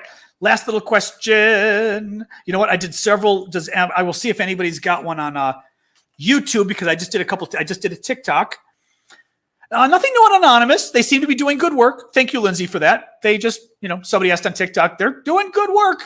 I mean, take it with a grain of salt, but they seem to be doing good stuff. So I say more power to Anonymous. You guys are funny. I always get a kick, like I said, because everyone on YouTube is usually discussing amongst themselves. I do know, Lisa, what they used to poison, but I don't remember. It was something I'd never heard of. I Googled it, and there was a word that was used, but the word can be one of three things. So it was like a general category of chemical weapon or poison that it was one of three chemicals, but I could Google it and you'll see. It was Bellingcat and the Wall Street Journal. So even if the Wall Street Journal is behind a paywall, Google Bellingcat, Bellingcat, and this story, and you'll see tweets from them or whatever, but somebody will have probably written it up. Well, you know what? I'm going to look at the bottom. If there's no question here. Yeah, Facebook, All right, you know what? Let me pull up a question on TikTok. Thank you for that origami, by the way. I did just see that. Ghost of Kyiv, we haven't heard anything. Could have been not a real person, could be a real person. We've not heard anything. Let me end with this one because it's interesting. What would happen if Putin was assassinated? That is one of the risks of assassinating people or overthrowing governments. And it's one of the concerns. It is one of the many reasons people were not happy with the American invasion in 2003 of Iraq, because there was no planning for what came after, or insufficient planning. And and I will say, what gets interesting about this line of thinking in foreign policy, international relations, is when you have a strong man running a country, if you get rid of him, somebody needs to fill that vacuum, or you could have a civil war. The country could fall apart because he's the one holding everything together. There aren't successors being groomed, or other than in Syria, his son, right? But there aren't successors. There isn't like a democratic process. There aren't democratic institutions holding, like the president dies. It's not like the country dies. In Russia, the president dies and he was controlling everything, right? So, if you're going to, we aren't going to do it because that would legitimately worry me about nuclear war. If we tried to kill the Russian president, that would be all out war with Russia. That would be really dangerous. But if somebody there were to take him out, you still have to worry about who's coming next. Is the next guy going to be better or worse or just as bad? I don't know. Probably depends who takes them out. Is it the military? Is the military doing it? For example, is there such a civilian uprising that that it really is a people-powered movement to throw them out? And maybe the military joins in supporting the people, and maybe some of the oligarchs, so that now you've got somewhat of a people. So now all of a sudden, does Navalny become a possibility? Who's the big opposition guy who's in jail now for being an opposition guy? Maybe less with the military, but if it's a people-powered movement, they might want him. I mean, or, I would have said Medvedev, whose name I always pronounce incorrectly. At one time, he was considered normal. Now he's considered a Putin lackey. But at one time, he might have been considered an alternative, So that is the risk of an assassination. And it's also anyway, it's just what goes into the planning. And I don't know enough about who's around him, who might take over. And especially, like we said, because it's a dictatorship. It's not like there's a normal process of succession. I mean, they could have a military coup and the military takes over, for that matter. Who knows? And if the military takes over, do the people rise up? Russia doesn't have such a great history of democracy. They have a history of autocratic states, of the czars and everything else. I mean, Putin's a czar. He's a czar dictator now. And will the Russian people rise up? I mean, they've risen up. I don't know. Maria, thank you for that. I don't know if they've risen up much, but they've risen up, Oh, and Kendra too. I don't know if I thanked you, but thank you for that as well, Kendra. Who knows? So, all right, guys, let's do our. Oh, and Lindsay. Okay, I'm making sure. I'm so tired right now that I don't know who I've thanked. So thank you. I'm looking back now. I'm afraid I missed some of you guys. If I didn't thank you before, thank you. But anyway, hang out anyway. Let's do our hangout chat. You don't have to hang out, but since I've been going for an hour and 20 minutes, we've done the substance now. Tomorrow, Friday, we are going to start at 6 p.m. Eastern because I have something fun planned finally at 8 o'clock, and I want to get done in time. So we're not going to go an hour and 40 minutes. I want to get it done in time to relax, and then I can go have my fun. So we'll do 6 p.m. Eastern time U.S. That's Washington, D.C. time. Sorry, it's a little bit earlier for the Europeans. For the Europeans, it's a little better. For the Americans, it's worse. What do you do? But what we will do is the weekends we'll stick with 1 o'clock because that seems to be, well, Mikhail, your little federation's getting smaller by the day. Sorry. Somebody decided to jump in and say, long live or glory to the Russian Federation. Well, yeah. Mikhail's left the building. Bye-bye. That's what helps taking a year of Russian in school. You can identify a Russian troll in Russian. I feel quite proud of myself here. My Russian ain't that good, but I got enough to recognize whether it's a troll versus a good comment. But also because he made the mistake of using words that translate well, like federatia or whatever it was. Jeez, crazy. Yeah, anybody, Audrey, I'm seeing here too. Anybody who wants to volunteer to moderate on TikTok, feel free to send me an email. My email is mylastname@gmail. Thank you. I do like that. We got that the other day. I like that one especially because I'm very much into astronomy, and hearts are nice too. But I'm happy to consider more moderators. I've asked folks to contact me, and if they don't mind giving me a phone number and some kind of social media presence, or tell me something about you. At one point, I'm convinced I had picked a Russian, which was terrible. And he or she was banning people left and right. So I've been advised by other TikTokers I know who have big numbers of followers too. Basically, that just said that you've got to vet. You've got to vet people. There's no choice. Actually, I'm taking my jacket off too because I'm warm now. We finally had another 70-degree day in DC, which was fabulous because we had wonderful spring weather for weeks. And then like the last week got cold again and it dropped to like 20 degrees Fahrenheit. Thank you. Still looks good with the black shirt. 20 degrees Fahrenheit, whatever that is in Celsius, but it's several degrees below freezing. Actually, it's pretty damn cold. So I had to bring all my plants back in. So the geraniums are back in the house. Maybe tomorrow they're going out again, and hopefully they're beginning their summer slumber. So Toronto too. Yeah, I'm sure I'm guessing it was one of those polar things dips down and we all get cold, which means worse for you guys, obviously. What else? But yes, I still don't mind the tick. Keep throwing those TikTok things if you want. I'm going to keep thanking you for them. I appreciate that. Yeah, a question about politics, I'll answer from Curtis. What's your question not about politics, Curtis? Love the roses. Thank you. I have a question. Doesn't have anything to do with politics. My slight ADD driving me. On TikTok, the windows are over your right. I know. Well, okay. The windows are over my left. This is my left shoulder. The windows are over my left shoulder. But I just don't know how these, and I'm looking right now, they've got it two different ways, but I don't know which way would be I'm guessing.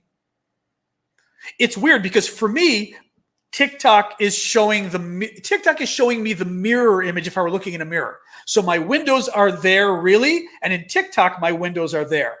So TikTok's literally me looking into a mirror, whereas the YouTube camera is reversing it. Now, one thing I don't know is whether I can alternate the camera. Would that freak you out? I don't think I can. Like virtual background? I don't want a virtual background. I'm kind of surprised it doesn't just give you that one little. Nope. Crop solo hotkeys. No. Yep. Audio, camera, and then general.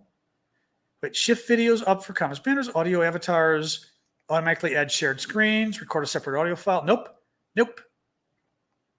Camera, advanced options one last time. No, just high definition. Yeah, it doesn't. For some reason, it just decided to switch my screen on my camera here. Whereas for TikTok, it's literally the mirror image. So like I said, this is my left side. So who knows? Who knows? But it is funny. Yeah, when you look at both cameras, it's totally different and freaky. Lisa, thank you. Appreciate that. What else we got going on? Whew, you got a tornado 2 days ago. Jesus. We had thunderstorms the other night. It was the day that I posted having Sasha freaking out because it was raining. My dog freaks out when it rains because rain. Lauritz? I don't know if I'm going to get your name correctly. Lauritz? I'm guessing Danish by the currency. Lauritz. Jensen or Jensen. I'm terrible at Scandinavian. Actually, what is really interesting too is your names are pronounced so differently in English because I'd done some work in Sweden and made some Swedish friends, and things like in America we say Johan, which might be the German way, and my Swedish friend's name Johan is Johan. Now I'm probably pronouncing it wrong anyway, but it's Johan or Johan. And I had to learn to pronounce it right. And there were a couple other ones. Well, Bjorn is Bjorn. That made it easy, at least, thank God. But there's a couple other names where it's not what we normally make it in English. It was interesting to sort of force ourselves to say it the correct way. Anyway, very interesting. But anyway, yeah. So the weather was Sasha freaks out because when it rains, she knows that rain can mean lightning and lightning means thunder, and she hates thunder. So over the years, she went from not caring about thunder to hating lightning, and now she hates rain. And she hated rain, but she never put two and two together. So the other day, she was freaking out, and I did the video for you guys on TikTok, and I showed Sasha in her little thunder jacket, but she was feeling better, so she was chasing her treat around. Midnight that night, a thunderstorm goes right over Washington, and I'm like, you've got to be. And I told you this the other day, I thought I was seeing light, but I'm thinking it's my retinal problems I have that I'm seeing, and the light is really bad. It means you're having problems. But instead, it was a freaking thunderstorm, and literally, it's like boom for an hour over my apartment. I was like, oh God. She's shaking. I actually did. I gave her, we're supposed to get storms tonight starting around now. At least that was the plan, thunderstorms. So I already gave her a little bit of a pill. She's got her little doggy downer. And but I gave it to her right before we started. So that may also be where she's laying down because she's at least a little more tired. So yeah, Johan's the German way. That's what I figured. That's your grandpa's name. Okay, yeah, Johan. But we see Johan in Swedish and we think Johan and it's Johan or whatever. Sort of interesting. Oh, what else we got going? Sorry, put my glasses on so I can see you TikTokers. It is puppies and addicts. It actually is trazodone of all things, which is it is used for, even for humans, it's used as an antidepressant, I believe. It also is used for humans as a help you get to sleep drug. And in dogs it is too. And it's basically like a quarter of the human dose for a dog Sasha's size, which I was very surprised. It seems like a lot of the drugs that you can use in both. Oh, Mark, thank you for that. It seems a lot of the drugs you can use for dogs and humans, the dog side is quite large. For example, Benadryl, allergy pills, sort of generic pink allergy pills, right? And for the dog, you can use it. For example, I would use it before flying just to take the edge off a little bit, because she flies with me. I pay and she goes under my seat, but in the thing, and she loves the airport, but under the seat, I think it freaks her out. You know, the plane, think about a dog with the hearing. They're on the ground, they feel the rumbling, they hear the noise, it's too much. Well, the vet initially said for her weight, it's a milligram of don't listen to me on this, right? Obviously, I'm not giving you veterinary advice, but for my vet told me 1 milligram of Benadryl per pound of dog. So Sasha's 10 pounds. So he said, take 1 Benadryl and split it. So Sasha at 10 pounds gets half a Benadryl. I at 160 pounds get 1 Benadryl.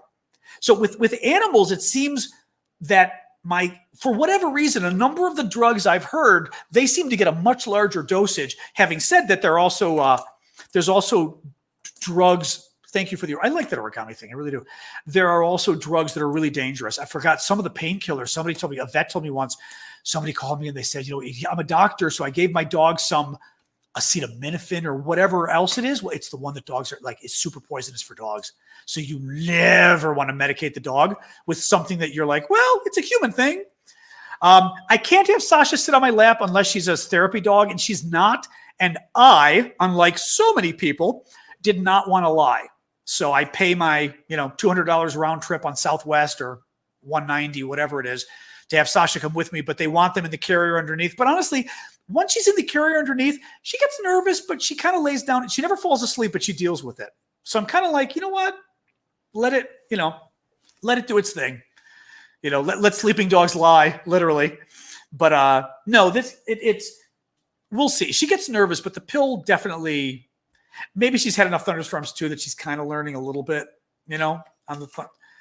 I used to have a nice view of DC. When I rented, oh my God, I had the DC view. I mean, that's how I would have done my podcast, because this thing, my view of DC, I had a balcony 10 floors up, and it was a nice 20-foot balcony, and I was overlooking the entire city. You could see the Washington Monument from my apartment, and it was pretty big. It wasn't like the tip of the Washington Monument. You could see the Washington Monument from my apartment.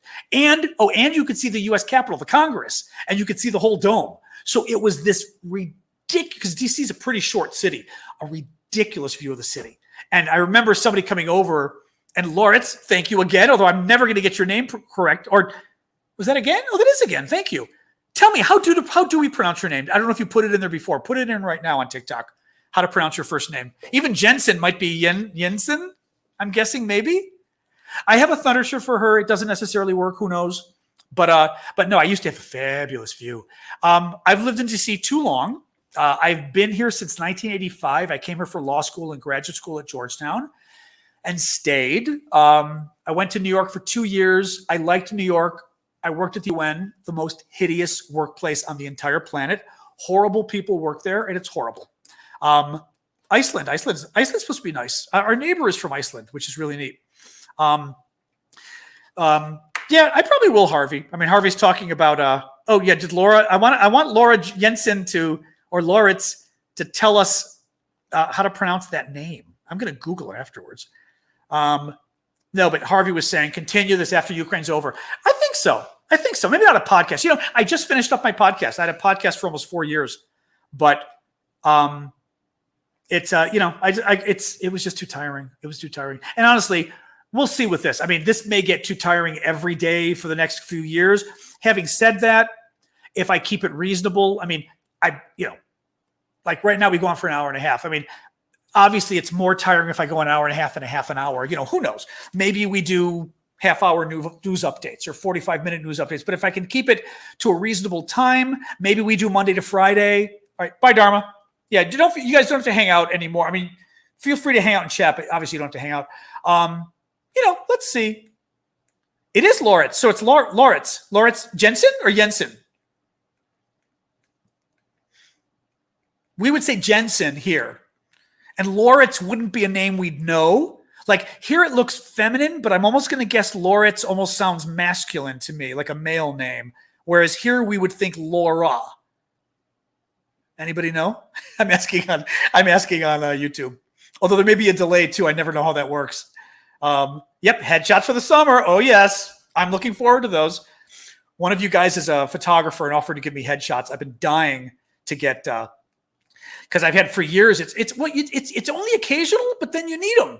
And suddenly you need headshots and you're like, oh, but that's part of it. I think is, this is certainly more interactive. It's funny. I've done a lot of TV in the past too. And one of the things I tell people about TV is, I know we'll give you more UN stories. They're horrific. It's a horrible place to work. And horrific human beings work at the UN. I hate to say it. Most of them are horrific human beings. But the laureates and I don't know if I saw the picture you sent me yesterday, CB. What's happening? Oh, that is correct. Okay, great. Laureates. I have been getting, and I may have to turn off the notification. We've raised so much money for those food kitchens in Kharkiv, and I get a notice from Venmo and Cash App. I get an email every time you donate, which at first I thought was a good idea. I need to turn it off because I missed a bunch of the emails, Casey's, yours included, because I've got 40 emails or more in my inbox, and they keep jumping down with my actual emails that come in, so it's shoved everything down.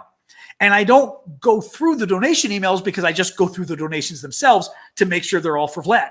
And most of them are. There's like occasionally, if anything, thank you for that again, the little universe. If anything, it almost makes it harder when I love that you give me some donations, but right now that we're doing this, it almost makes it harder, when it comes to my Cash App or Venmo, if it's for me, because then I kind of have to look through it. Basically, if it doesn't say anything, I kind of am assuming it's for Ukraine. So I'll say this too. If you're giving me a donation, literally put in there, it's for me, because I'm kind of assuming it's for Ukraine at this point. I did get the haircut. I got it cut Tuesday, 2 days ago. So it's new. So it's still at that phase where it's doing different things each day. It's okay. I like it curlier, but it's kind of doing a straighter thing. So who knows?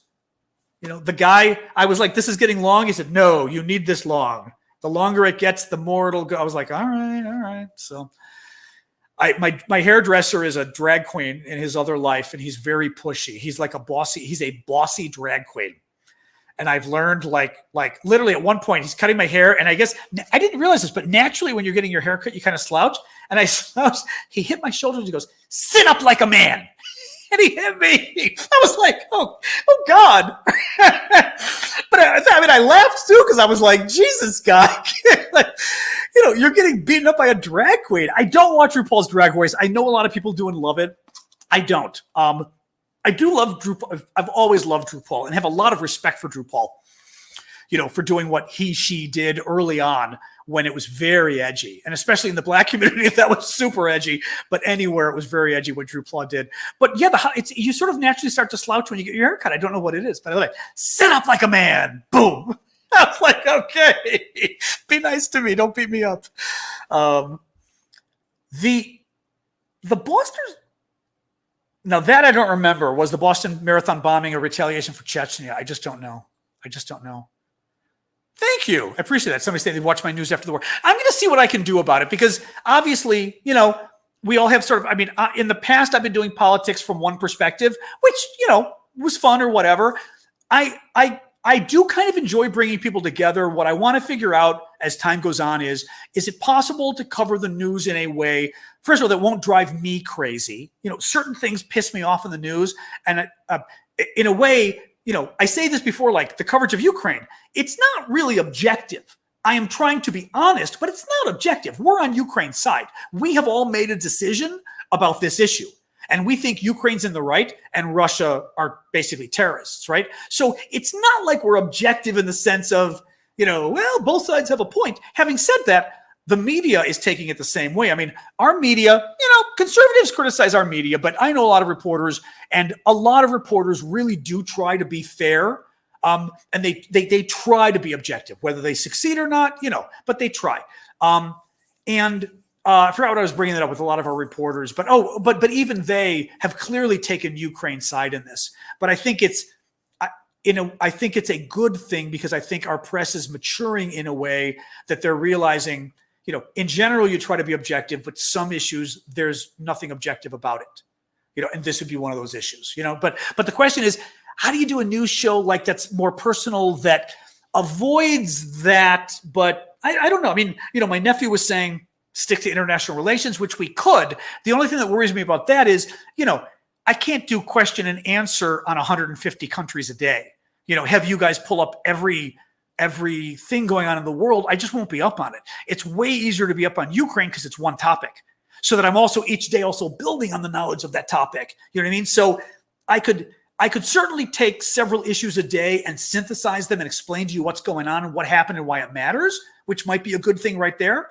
The 3 things you should know today or something like that. What I worry about is a Q&A about the whole world. And then I every day go, I don't know what's going on in Somalia, or I don't know what just happened in Peru or wherever, what Japan just did for trade with South Korea or China's. I mean, I try to keep an eye on China, but not everything China does with Taiwan. I don't know. Any case, we'll see. But my nephew really wants me to do it. And I think what also has been wonderful is this is the first time I've done anything like this where actually I've been making any money at all. I mean, I decided to do it full time, but I've done other things full time where no money comes in. And this is the first time where between your guys' donations on the YouTube, between you guys doing all the cute little stuff on Twitter, on TikTok, I was telling somebody yesterday, it still doesn't pay my bills 100%, but it's close. Not before. With Ukraine, it's close, which has me very surprised. So I'm taking a little bit of a hit, but it's not bad. I mean, I can afford that. I consider that my contribution to Ukraine, but if I can grow the TikTok audience, well, YouTube's hard to grow. I mean, it's been pretty steady, but it hasn't really been growing, but maybe that's with time. TikTok, we've been doing really well. It's been, pretty steady. The growth of my followers has been good, but TikTok, I think, plays games as well with the algorithms a little. So it's like it really grew a lot and now it's going really slow. Like the last several days, I'm going up 1,000 or 2,000 people a day. Whereas before it was 10. At one point, beginning of Ukrainian war, it was 10,000 people a day. So it's like, there's all sorts of weird, the only problem with Zelle is I don't know if you need my phone number, and I'm kind of weirded out giving my phone number to people because the Russians hate me right now. How did I supplement my income before? I mean, it depended year to year. I had a very popular political blog in the 2000s. That was my full-time job. And, 1 year I made enough money that I finally was able to buy my condo. I mean, it was enough for a down payment on my condo, but I finally was able to do that. And then the economy crashed in 2008 and the blogs were disaster. If you want to donate, please, thank you. Cash App and Venmo and PayPal. I've got all 3 in my profile. Just make sure you say if it's for Ukraine or for me. And it's, like I said, it's still a little bit difficult because I've still got to click on each one. Honestly, I don't even know. It's probably easiest to use PayPal because most people are using PayPal for just me. PayPal is almost easier, to be honest. Yeah, but Zelle, the only thing is I wouldn't want to give my phone number. Oh, you can do it with an email? Oh, I got to check Zelle. Let me look at Zelle and see, because if you do it by email, I can even put Zelle in my thing. Because like I said, the Russians hate me right now. And well, they didn't like me to start with. I went after them really bad in the early 2013 or so. Putin was cozying up to a bunch of Mr. I Hate Nazis was cozying up to a bunch of neo-Nazi groups in Russia that were kidnapping LGBT people, mostly gay and trans people. And they would set up like dates or hookups with them. And it was actually this group of neo-Nazis that would kidnap them. Horrible. I mean, I've written about it on my blog. Horrible. I have photos. Horrible story. But they'd kidnap them, shave their head, paint them with spray paint, rainbow colors, make them do things to sex toys. Horrific. And then they would video the entire thing and then put the video up. Well, they were doing Facebook and YouTube until we got them kicked off.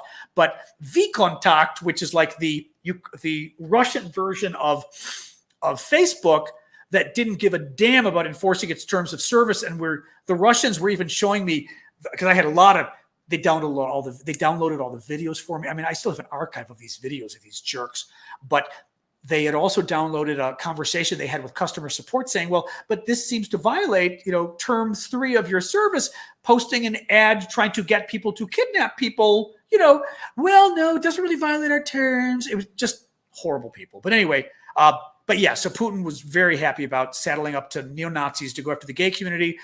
And the best part, these people, I'll stop because this is like too nasty of a story. I would love to get verified on TikTok, but TikTok decides when they want to verify you. There's no, who knows how that happens. But But these neo-Nazis would terrorize these gay people. I mean, kidnap them and torture them on camera and then put it public. They would show their faces. They would say their names. We knew their full names of these people. And the Russians, first of all, denied it even happened. We had thousands of videos, denied it even happened, and then said something like, well, we don't know who these people are. Well, finally, Channel 4 in England jumped on it. And Channel 4, I don't really know the history of Channel 4. Thank you for that. I haven't seen that one before. Channel 4 jumped on it, did a wonderful expose. The Channel 4 thing got CNN to pick it up. So CNN showed Channel 4's broadcast. And what do you know? Out of the blue, the idiot who's the lead neo-Nazi, Maxim Marcinovich or some name, stupid name, gets arrested like in Cuba or something by Interpol and gets arrested, of course, for some other crime. God forbid they arrest him for terrorizing gay and trans people, and goes to prison and gets killed in prison. You know. That's the long story. But basically, so I laugh when I see, I do have Venmo as well. I just have to see how all of these, do I have Venmo in my thing? I'm so tired right now. I don't know. I don't know what's in my profile what's in my profile. This is I think you guys have put up my profile link, but that's my profile link. No, I've got Venmo. I'm sorry. Well, here's my Venmo. Yeah, sorry. I'm putting the Venmo on. Yeah, I'm so tired, guys. This is what happens. I get to the end of this and I get kind of woozy, but, yeah, the Epstein, he got Epstein. That's exactly it. I mean, I think they got rid of him. I mean, I have no sympathy for this guy. His family's demanding justice. And I'm like, I got news for you. Your son was a neo-Nazi who literally tortured thousands of people. Like, I do not have much, Epstein, I'm not going to get into the details, but Epstein too. Not a lot of sympathy for Mr. Epstein, I got to say. I'm not such a fan of vigilante justice, but I don't have sympathy for people. I put it this way. As I tell people who are like, why don't you work on this issue? You know what? I only have so many hours of the day to give of myself. Right now it's for Ukraine. I've got so much empathy I can give. I don't have enough to give to Epstein or this other goofball. So, that's the better way of putting it. Anyway. All right, guys. You know what? We did it again. It's 1:45. I'm going to wrap this up. As always, the originals are getting good. My vampire show. It's a damn good show. I'm about to start season 4. It's been first 3 seasons, very good. Never slowed down. I've been very impressed. So just seeing. I know. Well, I'm verified on Twitter, which is funny. I mean, cool. Twitter opened up its verification process and I applied. And the nice thing at the time too on Twitter was I had done a lot of recent television. So, and I think I'd gotten quoted in articles too recently. So I literally was able to show them clips from CNN and MSNBC. So Twitter verified me immediately. They were like, okay, you're a persona. I don't know how, TikTok just banned me 2 weeks ago. I don't know if I'm closer to being verified now or not. It still could have been a mistake. Who knows? But I'm back. I am very thankful to TikTok. Once we got to support people's attention, they were great. So that was really great. And there have been no problems since. They were going after the lives, but I'm hoping they did something now where they realize the bad guys are reporting my lives for no reason. The importance of being verified. Let me put it this way. I sense on I sense on Twitter that when I was verified, I have a law degree, and people tell me I don't talk enough about my law degree. And I was working at the World Bank for a year as a consultant, and another lawyer there told me, he goes, you don't drop the fact that you're a law degree. These are a bunch of stuck-up PhDs, and they love mentioning their PhD, and they hate people like us because we don't have PhDs. He goes, I go in meetings and I drop my law degree, and they kind of go, ooh. And he goes, you need to use that more. Twitter, having a law degree working in Washington in politics has certainly been helpful because it also gives me insight into doing things. Like, I'm more careful about what I say. I try to be more careful about what I say because I think of the legal implications that I'm not slandering someone, these kind of things. But also people hear you have a law degree. Oh, law degree from Georgetown. And they go, oh, right. It's an imprimatur of credibility. It just says, oh, okay, you sound like you're real, and the Twitter thing does the same thing. People see the blue check, and automatically they go, okay, you're somebody. You're either an accomplished journalist, you're accomplished in some field, but you're somebody. And then it depends what things I've got in the profile. But I think it, at least initially, probably helped me get followers because at least back then, but also it certainly helps for the stuff I put forward, because even like the stuff on TikTok, right? It's usually the trolls that are asking on TikTok, where are you getting this from? How do I know it's true? And very often I will give the source. Like I said, head of British intelligence reported today. How do we know that's true? And I'm like, well, go ask him. If somebody's saying that, it's because they're just being a pain. And I think the check mark gets you one step closer to people, at least, who are reasonable, going, okay, the guy's he says he's this various things. He's got a check mark, which means somebody at least looked into him and said, he's not just some scammer, probably. It adds one more level into people maybe trusting you.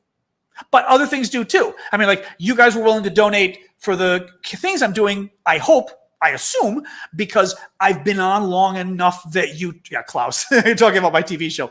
I've been doing this long enough that you feel like you've gotten to know me. You feel like, okay, I seem like a real person. I don't seem like a scammer, and that kind of, and frankly, it was a good coincidence that I had Vlad on the show a couple of weeks ago anyway, because he was our first fundraiser, so that you actually, any case. But that's sort of the whole thing, is any of this work we do, especially if it's public, you need to build up trust with people. And one of the best ways is by being right.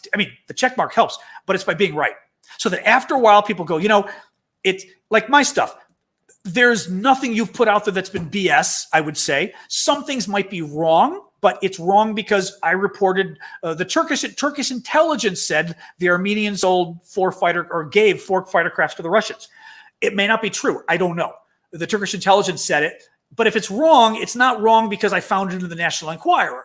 So you have to build up. I should do like a class on this. You have to build up you have to build up your credibility by being right, so that after a while people go, you know what? He hasn't been wrong. He hasn't told us crazy things that didn't happen. So I'm starting to believe. And frankly, the evening news is the same way. Like I do. I like CNN.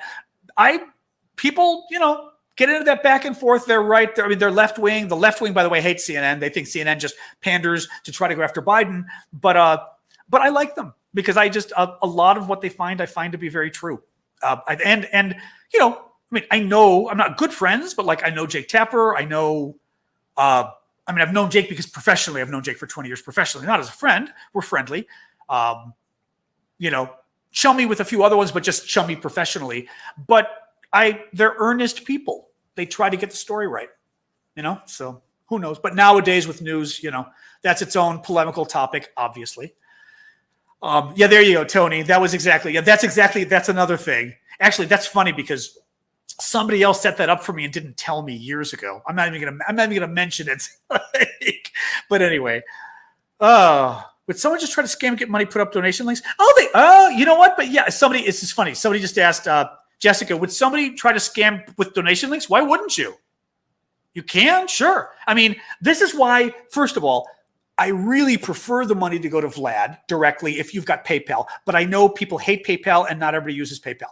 But I prefer it go to Vlad because A, it's easier for me. And B, I don't have to worry about taxes. I've done my own research. I am pretty confident that I'm not going to say pretty confident. I am confident that these are gifts. I know, for example, if I do a GoFundMe because I've got cancer and you guys help me out, that is a gift I do not have to pay taxes on. It is not income. It is income when you say, John, this is because you're doing a great job on your show. That's income. It is not income when you say, when I do a fundraiser to help my dog or something, right?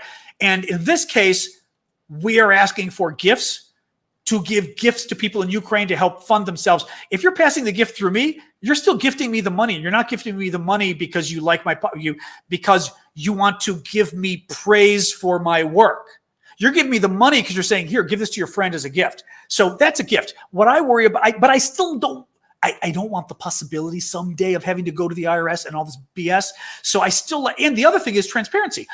If the money goes directly to Vlad, okay, then you've got to make sure Vlad's spending it correctly, right? But at least nobody can question me at that point if the money's not going to me. So that's the thing. And people are jerks in politics anyway. You know what I mean? If I become big, then people are going to be like, oh, what did you do with the money? And frankly, there are people, though. There's people who take their cut and they don't tell you. Steve Bannon, this is one of the things Steve Bannon got in trouble for. I mean, I'm not political on this one, but just to tell you what happened. But he and a number of people were raising money for the border wall. And the first thing is, sorry, my allergies are kicking in. I'm having that again. DC is so bad now with the allergy. Everywhere is. My nephew in Arizona too. Bannon did a fundraiser for the border wall, but first thing, they told people all the money was going to the wall. It wasn't. They were taking a cut, and the cut was to the tune of, some of them were making $100,000 or $200,000 from it. You cannot do a fundraiser and tell people 100% is going to something and then take the money. That is fraud. It is a crime, and you will go to jail. So, I mean, it's happened. It's happened. So that's why I don't like to touch the money if I can help it. So there you go. But in any case, people are dishonest. I mean, why wouldn't they? Actually, the thing that's scary, I remember talking to somebody once who was older and retired, and he got scammed on one of those dating sites. It was a gay dating site. Somebody approached him online, and the person was like from abroad, which, normally you'd be worried. This person buttered him up for 6 months on this site, never asked him for a thing. So imagine after 6 years or 6 months, you've just developed this online friendship, and you talk and you video chat and whatever, and you send funny. You literally have a fun relationship for 6 months. And then there was a crisis with his sister and he needed cash. And the friend gave him thousands of dollars. And I told him, I said, you didn't do this. And he said, you don't understand. He goes, this was 6 months of this guy. He was my friend. But that's how good these scammers are. And I mean, I'd never heard of that. The idea that somebody would befriend you and 6 months later, they would come after you and scam you. That blew my mind. That really blew my mind. So yeah, they're bad people out there, But again, that's you have to get to know people on stuff, and it's an element of trust. What do you do? I mean, in the end, I could prove it anyway, because if I had to, it's easy for me to prove all the money that came. I've got Venmo that shows all the money that came in, all the money that went out. I mean, because there's individual receipts, it's a pain in the ass. And then all the money I sent Vlad. So I know I can prove it. So that's why I'm not worried about it. It's just way easier. Oh, the other thing, I've got to keep telling people this. You've got to put some of the donations, only a few, but some of the PayPal donations to Vlad, people are putting them down as goods and services. PayPal charges you when you put it down as goods and services. That's when you pay the 3% fee. If you put it down as a personal transfer, that means it's me and you sending money to each other. You're not charged for it. This is the same thing with friends. I had a friend, my friend I was working with on my podcast owed me some money, and he sent it as a business transfer. And I was like, no, you just cost me 3% of the money. He owed me like $500. And I'm like, dude, I mean, it wasn't a lot, but it was like, don't give them my money. So yeah, a good lesson for you overall with PayPal and TikTok, with PayPal is, I mean, unless you're doing business with a business, then it's obviously not personal. But in general, this kind of stuff is not business. This is a personal transfer. You should not be paying a fee, and I should not be paying a fee. But it did a number of them. It took out 3%. It wasn't the end of the world, but, it's more money to send to the Ukrainians. So there you go. Oh boy. All right, guys. Okay, let's call it quits. It's the hour. I've broken all my rules. It's been 2 hours again. One of these days, I will have to start cutting these back a little. I've just been getting tired. I'm not sleeping as well again. I was not sleeping well during COVID. It was getting a little better. This Ukraine thing, even though this has been a wonderful outlet, so I'm actually like in way better spirits than I've been in months. I can tell it's making me stressed though. Like I'm feeling stressed at the same time, but I think it's because, you live and breathe this stuff. Obviously it's stressful. So anyway, thus the reason I'm trying to have fun tomorrow night. And I'm actually forcing myself to start yoga again. I was doing yoga during COVID several times a week, and then I stopped. And like any exercise or whatever, you stop and then you kind of get sedentary. So now starting yoga again. When I do yoga again, it's really hard the first time. So yes, I'm also promising myself I've got to do yoga really soon. So, all right, guys, thank you so much for everything. As always, you're lovely. You're fabulous. Tomorrow, 6 p.m., I will, as always, set that up right now. So it'll be at the top of my profile or in my profile there. and you'll see it on YouTube and Facebook and Twitter and everything else. 6 p.m. Washington, D.C. time tomorrow. All right. And then 1 p.m. on the weekend, Washington, D.C. time. All right, guys. All right. Signing you off. Thanks for the last minute glasses. Thank you. Signing off of Tiki Taki. There we go. Boom. And you guys, I'm just double checking. I did thank you all. Yep, Maria and Loritz. I did thank you both, unless that's more from Loritz. But okay, thank you guys again. Thank you, everyone. This has been great. Hasta mañana. I got to learn how to say that in Ukrainian.